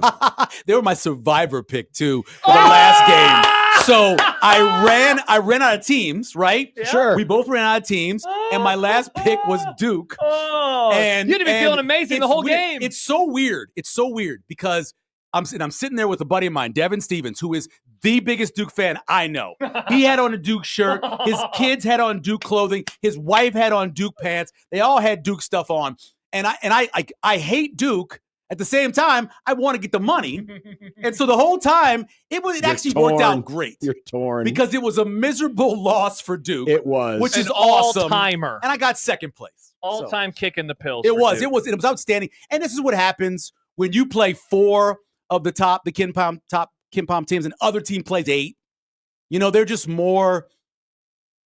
They are acclimated to that kind of moment late in games. Well, and that they They're had the acclimated. comeback versus Kansas earlier this year. They're built for it because Duke was not really challenged much. No, and they were young too. They were also young. Yes. And Houston and hell, all other 3 teams, all are veteran for the most part. Yes, except for Duke. Yeah. No. I'm excited about tonight. I got Florida as way back when they were plus 750. I got Florida, so I'm pulling for them. And also the hate on the SEC just drives me crazy. I don't understand it. It was great basketball this year. Because people hate the SEC. If you turn on I want to see. Listen, I'm not a huge fan of a certain team that's in the Big East, but when it's good basketball being played, I'm going to watch it. I'm going to enjoy good basketball. What do I want to watch? Like, how about the Big 12 this year? If you're going to watch a game, you're probably going to get 6 out of the 8 games, or 8 out of 10 were going to be really good games. That's what I want. You know? Yeah. But I don't get the hate. Because people just hate the league. Well, yeah, they don't like the Football SEC. brain. They like the idea the SEC took it in the shorts this year in football, and they wanted to. Yeah, and that's continue. fine. I mean, the football thing, I understand. You know, Michael, too, like, plus people just like when the conference is built up to be the best ever, people love that being taken down. Like, I remember when the Warriors, the year they won 73, early on in the year, there was someone who was like, I just hope they lose. Like, everyone's talking about them like they're really good. They are really good, though, but people love taking down teams. You were that way with the Patriots when they went 17-0. Everybody was cheering against them. Who was the 4th team in that 88 or 85 Final Four? When you had Georgetown, Villanova, St. John's, who was the 4th team who was not Big East? Was You not remember? Houston? Might have been. I think it was Houston. But I wonder how many. I'm trying to remember Houston back. was there 82, 83, 84. They were Yeah. not there in 85. I had that hat. I'm trying to remember who it was. But anyway, I'm guessing there were probably people then that are like, I'm tired of hearing about how Yeah, great and the Big East was is. so popular because they were on TV 2 nights a week, and they were drawing. Remember the ratings we were talking about? They drew massive Big ratings. Monday on ESPN. was The artist formerly known as Memphis State. Memphis State, Memphis Keith State. Lee. There you Keith go. Lee. Oh, wow. And Bowie. Yeah. Both of them on that team. Yes. That was Keith Lee with the great Jerry Curl. Yeah. That was outstanding Jerry Curl on Keith Lee. Oh, my goodness. But yeah, we're having our event on one of the cool live option items we have, you know, in honor of Calvin Jones, obviously passing away, and IBAC High. Ashley Spitznagel, who does all those great paintings, she's going to paint an IBAC High one. And you have in the middle of them, you have Calvin Jones. And then you have Gail Sayers, Leotis Flowers, Keith Jones, and Amon Green. Oh. And it's a really cool painting. I've seen when she started on it, and she'll paint it live. And at the end, we're going to auction it off. Oh, that's awesome. Yeah, it's pretty great cool. idea. Yeah. Great idea. Are there still tickets? You can still get in? GA tickets. You can get GA You get tickets GA now. tickets now. What do you get with the GA ticket? A seat in the stands. Nothing else. I'm sorry. We don't. That's all you get. I know people are like, well, you get the food. All right. It's a $19.99 ticket. If you want to be in the building, you can do that. You can go to BaxterArena.com and get Okay. that. By the way, you guys were talking earlier Yeah. about Wisconsin. Yeah. Oh, yeah. 3 years ago, the first bet I made was Duke over. Okay. Okay. Hit. Last year, my first bet I made last year was UCLA under. First bet I made this year, Wisconsin over 5.5 plus 140. Wow. What are you seeing that no one else It's the TARP, man. I believe in TARP. That's the transfer and acquisition and who you keep, right? Mhm. And if you look at their numbers, you look at the recruiting, they actually have a bunch of talent coming back in a league that lost a lot of talent. I know it's a tough schedule. I know it is. I think they get to 6. They might get to 7. Wow. Yep. That's going to be a hard At nut for plus you. money. Then Who? he It was won't a get- Wisconsin guy. He won't get fired after all. Oh, I've been wrong before. I'll be I mean, wrong he now. could, you know what? There's 25th, by the way, in Bill Connolly's SP Plus returning production rate. Yeah, if they go, All right, well, that's good. and see, that's his. He doesn't do TARP. So what's He TARP? I've does- never heard this so before. the transfer stuff too. So they take the folks who are transferring in and their experience. Well, no, Bill's includes transfers. Because he didn't do TARP before. The first ones to do it were Action Network. Yeah, Right. They were So the his- first ones But to do it. his have accounted Okay, for yeah. returning production from From the other transfers. school. Okay. Yeah. So yeah, 20. I saw that. I don't know how severe that formula is. If there's I think percentage. I think Bill puts more, I'm not mistaken, into his offensive defensive line, right? So he says, yes, he does. So he does include transfers. He says, here's the current weighting for determining the offensive percentages above. Returning offensive line snaps, 40%. Yeah. Returning wide receiver tight end yards, 35%. Quarterback passing yards, 22%. Running back rushing yards, just 3%. I'm shocked that quarterback isn't higher. Me too. And I completely understand offensive line snaps. It's very important. But I remember years when Nebraska had, 70 starts returning or 80 starts returning, and it didn't matter because the quarterback couldn't throw the ball. Yep. His defensive numbers, by the way, 66% are based off of returning snaps, 19% on returning tackles, and 15% on returning tackles. See, if you're going to do that for me, give me the returning havoc. Give me what they did havoc-wise, how they pressured the quarterback, how the defensive backs played, how they turned people over. That's what I would want. That would be my big factor. And by the way, if you're wondering exactly what it is for transfer, he says, I mashed an incoming player's production from his previous team into the numerator and denominator for his new team. Okay. And he adds, because the translation in moving from lower levels of the sport to the FBS is extremely inconsistent. It is. I give only half credit for players transferring up from lower divisions. So Indiana last year probably didn't do well because a lot of those guys came up. James Madison They guys. came up 2 spots, right? Yes. So that I understand why he would say that, but I just look at Wisconsin that's coming back. I like that. I think they had a really good recruiting. I know this offensive lineman apparently doesn't like them, but I think they get to 6. Indiana last year, 85th. Yeah. So there you go. Yeah. Yeah. Okay. And, But that's because a lot of their stuff was at the lower levels. Exactly. Yeah, I get that. That's understandable. Anything you're going to look for specifically tomorrow? It is the second live look-in at Husker Spring Football. Well, I still say it'd be interesting to look at the wide receivers again, only because they just look different this year.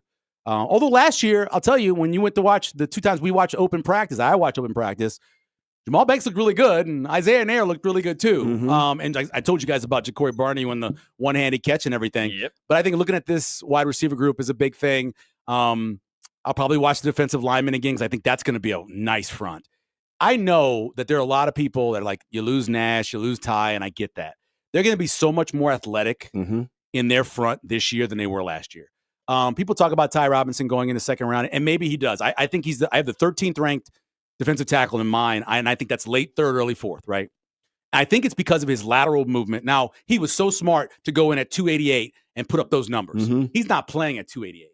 I don't think. I think he's going to play over 300 pounds. So that's going to change him a little bit vertically. But the way he goes laterally, I think it hurts him a little bit. Natch is kind of a one-trick pony, and there's only a number of programs, NFL teams, that need a true nose like he's going to be. So I think that even though those 2 guys are gone and Jamari Butler's gone, I just think they're going to be more athletic, and I think they're going to have a better chance of getting to the quarterback with the group they have now. Do you think they're going to exchange a little bit of sacrifice in the run defense for better pass rush? Well, I don't know. Stuff tackles are a big product, too, of the second level. Yeah. And I like their second level with their linebackers. So I think that's a big part of it. But if you're more athletic and you can beat, opposed to just pushing the offensive lineman back and you actually can gap them, same thing can happen. Sure. Right? Now, will they be as good as 2 years ago? I don't think anybody's going to be as good as 2 years ago, the way they were in terms of stuff tackles and everything. But they can be as good as last year. Do we know, are they going to be a 1-gap or a 2-gap system? I think they're still going to be a 1-gap system. That's what I think. So the way they're playing over front, right? Most times. And if you watch them late in the season, they're playing a 4-man front, and they were doing it with a 4-eye. That 4-eye, when Ty is playing that spot, I think Ty is as good as he is. I don't know if Ty is going to play that in the next level. I watched a breakdown of Ty from, who was it?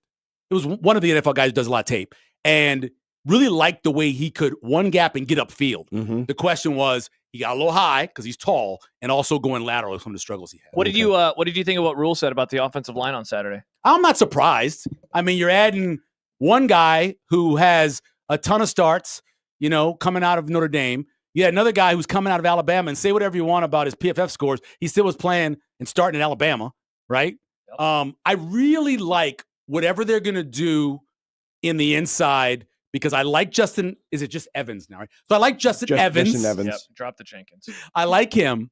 I like him both at guard and I like him at center. I would play him at center. I want my most experienced players at center. So who plays right tackle? Is it Latovsky? Is it one of the hurt guys? Who plays right tackle? That's the only big question I think they have. I think they're going to be good inside. I hope Gunnar Gatula has a chance to play somewhere. Even if he's moved inside, I'd like to see him play more. But I understand they're so deep. Yeah. And they're deep because all these young guys are getting worked on in the spring. Because all the other guys are hurt. All the other guys are out. It should be a huge silver lining. And Turner, he's out, but he's working out. Prohaska is, I think he's the most out of everybody. Yeah. Gunnar could, I think, practice if they needed to practice. So it's not as bad as, it's not like they had ACLs or that kind of thing. So, yeah, I think that offensive line, I see what he says. it still comes down to one thing and one thing only, like I've said over and over again. It comes down to your quarterback being able to make throws over 15 yards. That's what it comes down to. You look at Shedeur Sanders, 75% of that dude's throws last year were under 15 yards.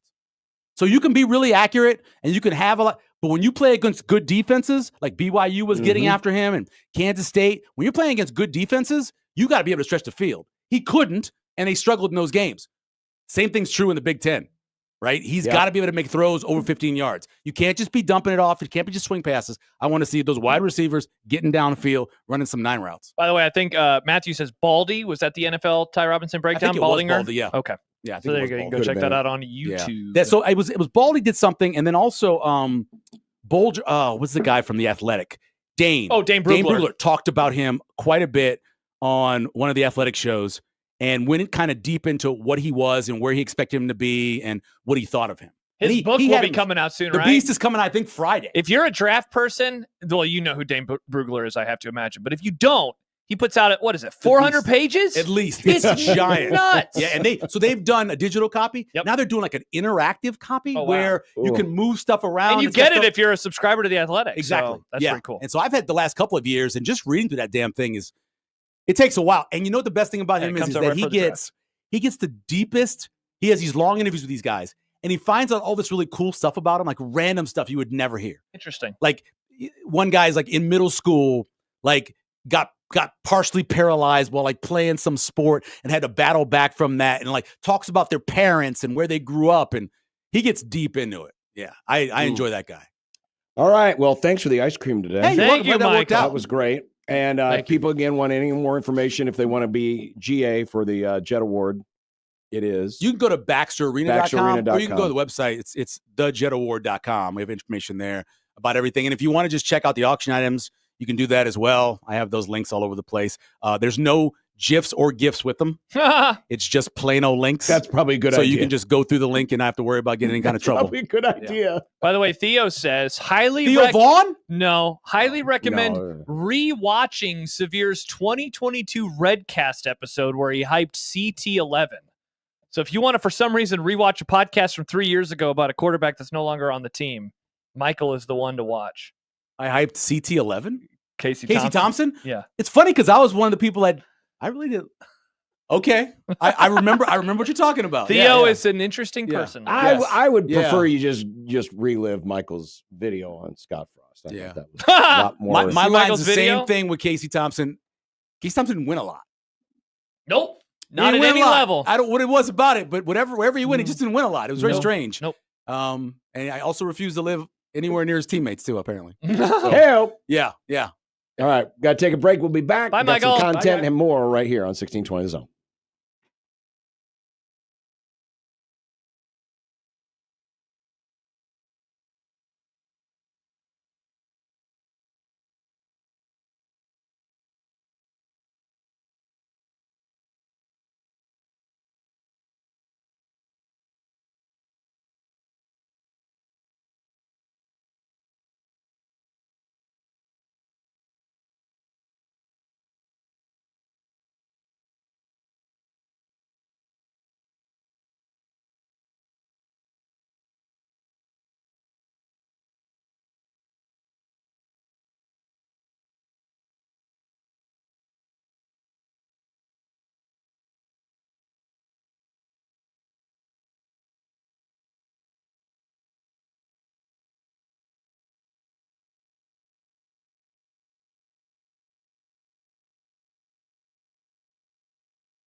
I made you some Unsportsmanlike content.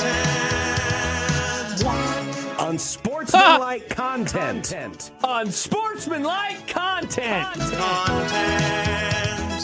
Content that's unsportsmanlike. I forgot that Nick had turned the camera around, so when I turned it on, it was just staring at our board. I also forgot about that. Yep. I'm Now we're good to go. Change my name quick. Now we're doing great. It's time for content. I'm not Jerry Kuth. I'm Nick. Hello, Nick. Oh, we didn't even make any Jerry Kuth jokes. We didn't, and he was here for a half an hour plus. Yeah, he'll be in on Friday, by the way, filling in for you. Oh! You're leaving us, you lazy pile of garbage. Josh, Jerry, and Nick. Yep. We're going to have a great time. Tombstone this week's movie, by the way. Not the pile driver. It's the Undertaker's signature move. That's the Tombstone pile driver. Yes. The NU Regents will be asked this week to rename the Devaney Center Arena the John Cook Arena at the Devaney Center. Do you think this is an appropriate way to honor the former head coach?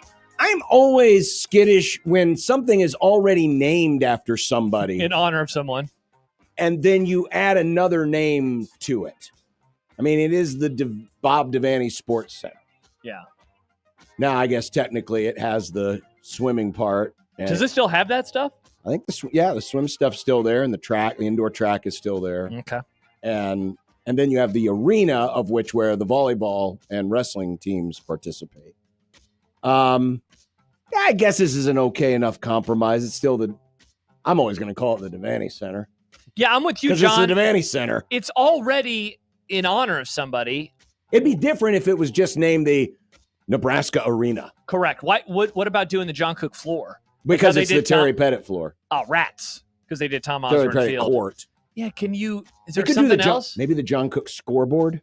Yeah, he deserves more than a scoreboard. But everyone looks at the scoreboard. What else needs to be named? What about the net? What else needs to John be Cook named on net. campus? Could you just name something else? The John Cook blank?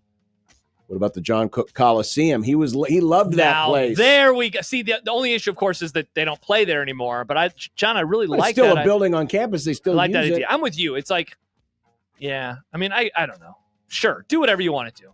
I won't be critical. I have no more takes.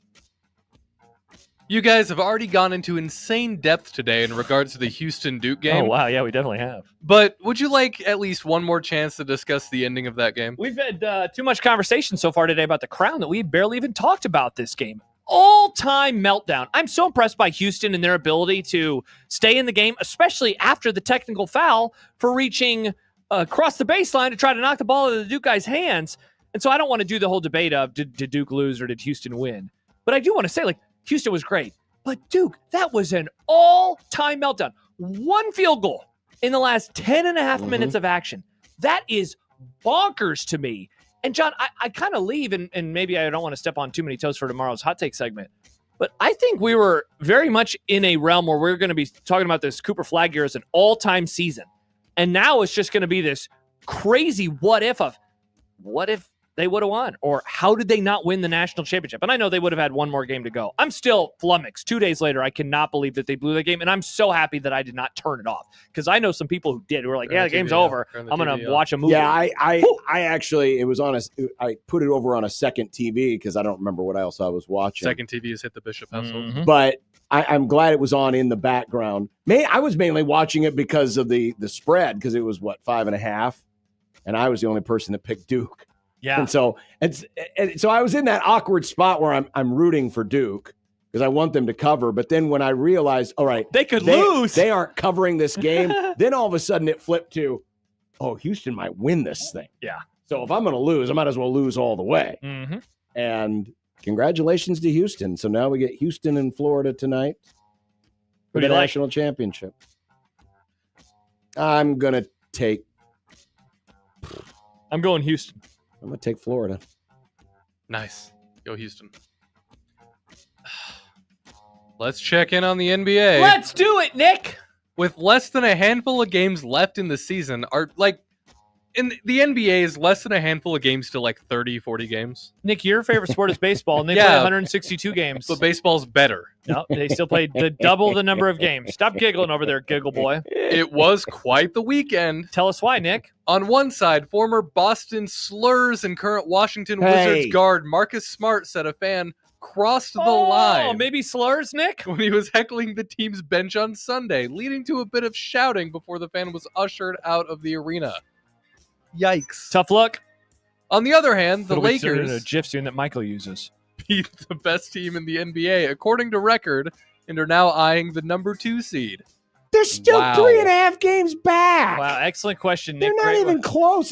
Denver's They're closer eyeing to it. passing the Lakers than the Lakers are passing the Rockets. They're eyeing it, John. Lakers just better be happy that they don't choke in the playoffs like they do. Like they do. What are you talking about here, John? How'd they do last year? They lost in the playoffs. They didn't choke. They lost because they played the Denver Nuggets, who are the superior team. But they didn't have Luka. My name is Luka. Meanwhile, the Celtics are out there yelling N-bombs with crowns on their heads. No. It was the Celtics Yeah. players that were getting yelled at. No, it was Marcus Smart, former Celtics I player. bet even Celtics fans yell slurs at the team. Of course they do. Yeah. Of course they do. Tough luck. Watch the Bill Russell documentary. Yeah, sadly. Alex Ovechkin, it's Ovechkin, right? Yeah. You got it, Nick. Very good. Scored his 800. No, it's Dmitrievich. Dmitrievich. I already forgot how to pronounce that. Scored his 895th goal this weekend and now holds the top spot for most goals in an NHL career. Will we see his record fall in our lifetime? Do we call him the greater one now? Where is Connor McJesus at? That's what they call him, right? Connor McDavid, Yeah. Nick, is his government name. Sounds like blasphemy. Connor McDavid is in his mid-20s, and in his career so far, he has scored only 266. He would be like the first person that I would think of because he started playing when he was 19, and now he's 28 years old. He's like the Max Verstappen of hockey. But I'm going to say no. I mean, the biggest thing is it just takes that consistency and health. And so I will say no. This is the record that's going to stand long past our lives. Well, I just hope this Life. makes SMJ happy because he was disappointed in us. He said he listened to the show on Friday and hoped to hear something about hockey. But instead, you guys talked about the boring 3-point NBA and 30 minutes about Dylan's haircut. We never spent I don't any time remember on talking about Dylan's his haircut. We didn't talk about his haircut one time. Yeah, wrong Yeah. show. So Who said this? this was an email we got from SMJ When? Now? over the weekend. Oh, yeah. We didn't ever talk about Dylan's haircut. Do we? No. I don't recall. Okay. Well, no, I don't believe we will see this record broken in our lifetime. Good answer. Just like we won't see the total points record, which is still held by the great one, ever broken in our lifetime. Mike Florio of Pro Football Talk is suggesting the Bengals could move to Chicago and join the Bears in a stadium venture similar to the Giants and Jets. Is this a viable plan, or is Florio Pro Football talking out his ass? He's talking out of his ass. Now, this was just an opinion column. It was very weird. But it was weird in how it was done because then all of a sudden it's like, oh my God, the Bengals are going to move to Chicago. Because Florio knows stuff. And so when he writes a weird column like this, you're like, does he know something? It doesn't make sense to share a city. The reason why the Giants and Jets share a city is because one team started in the NFL and the other in the AFL. Same reason why the Cubs and the White Sox are both in Chicago. One team started in the National League, one team started in the American League when they were separate leagues. And they weren't all together under one roof. Take a page out of the Chargers playbook.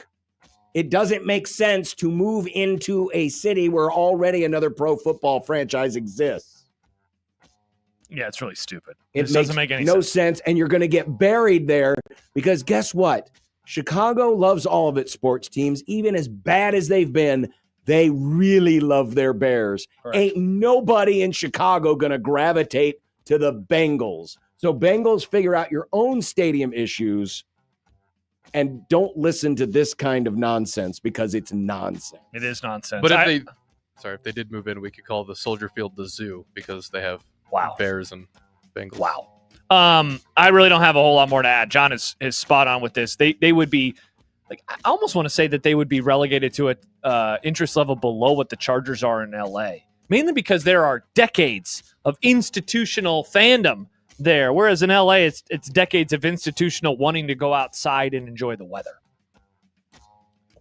The Pittsburgh Pirates replaced a sign in right field celebrating Roberto Clemente's retired number with an advertisement for an alcoholic beverage.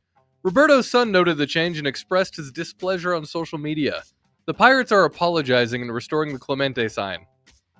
How do you make this kind of mistake? My guess is it's somebody, and we got a video or we got a picture up there. My guess is that it is, I don't know, some idiot young person in charge. Like, that's kind of my guess on everything these days. It's just some moron, or it's just a lot of like checking boxes and not really paying attention to what you're doing, and suddenly it happens.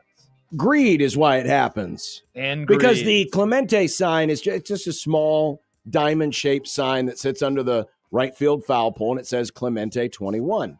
Just a small marker, but because he was a right fielder and a very good right fielder and probably the most beloved Pittsburgh Pirate of all time, or one of them, they put that marker there. Then they replaced the whole thing with this giant advertisement for this canned alcoholic beverage. It was greed that made them do it. And then someone actually caught it and discovered it.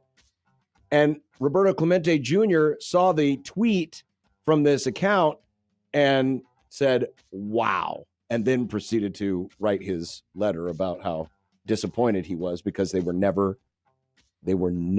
consulted on this. Robert Nutting released a statement. He's like, this was an oversight. This is so weird. We're so sorry. Ooh. It wasn't an oversight. They just didn't think anyone would notice. Yeah, Robert Nutting, pretty bad owner. Nutting? Yeah. Yes, Nutting. Nutting. Imagine a lot of jokes. Oh, be mature, Josh. What? What's wrong with you? Because of nuts. You're a child. Because of eating nuts. Wow, who's the child now, Nick? I just marked it. Very interesting. I just made a bookmark, that's all. Very interesting. All right, coming up next, it's What's for Dinner, and we'll wrap up the Grum next on 1620 The Zone.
When you knock us down, we're going to get up. And on the way up, we're going to bite a kneecap off. Crust is good on your pizza, not your ass. I will eat your ass first. He's tough as a Woolworth steak. And then it's going to take 2 more shots to knock us down. All right. And on the way up, we're going to take your other kneecap. I'm ready to hang them up, gut them and skin them and chop them up. You know what? I'm ready. My daughters aren't starving to death. I'll eat my neighbors. And we're going to get up, and then it's going to take 3 shots to get us down. And when we do, we're going to take another hunk out of you. Cliff, what are you going to take away as your best memory from playing basketball at Boston College? Probably just like going out to eat. Yesterday we had homemade pizzas, and we have plenty of leftovers, so I'm probably having homemade pizzas again. But with that little new pizza cooker we have, man, that thing rocks. It's awesome. Did you get a pizzazz?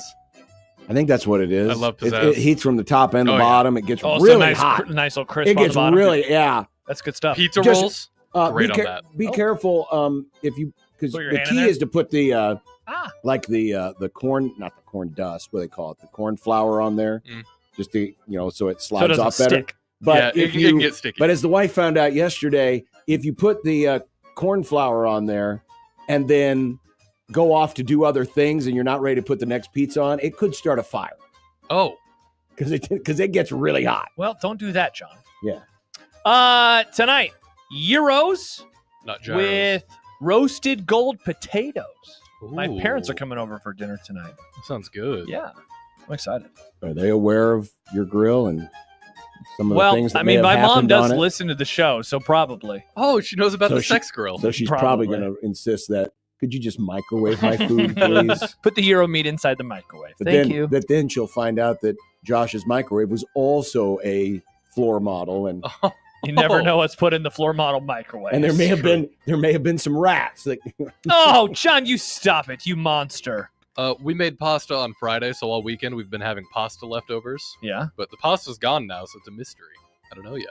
Okay, that was a winding road to get to. It's a mystery. You just didn't want to say, I don't know. Yeah. So you decided to take the circuitous the route? circuitous route. Circuitous route. The scenic route. I took the scenic route. Sure. Yeah. What do we got tomorrow? It's Farron Day. Baseball. Man, Tuesdays are so busy now. Brunts, Steve Sipple, Yeah. and the new volleyball coach at Creighton, Brian Rosen, will join. And will be at the ballpark.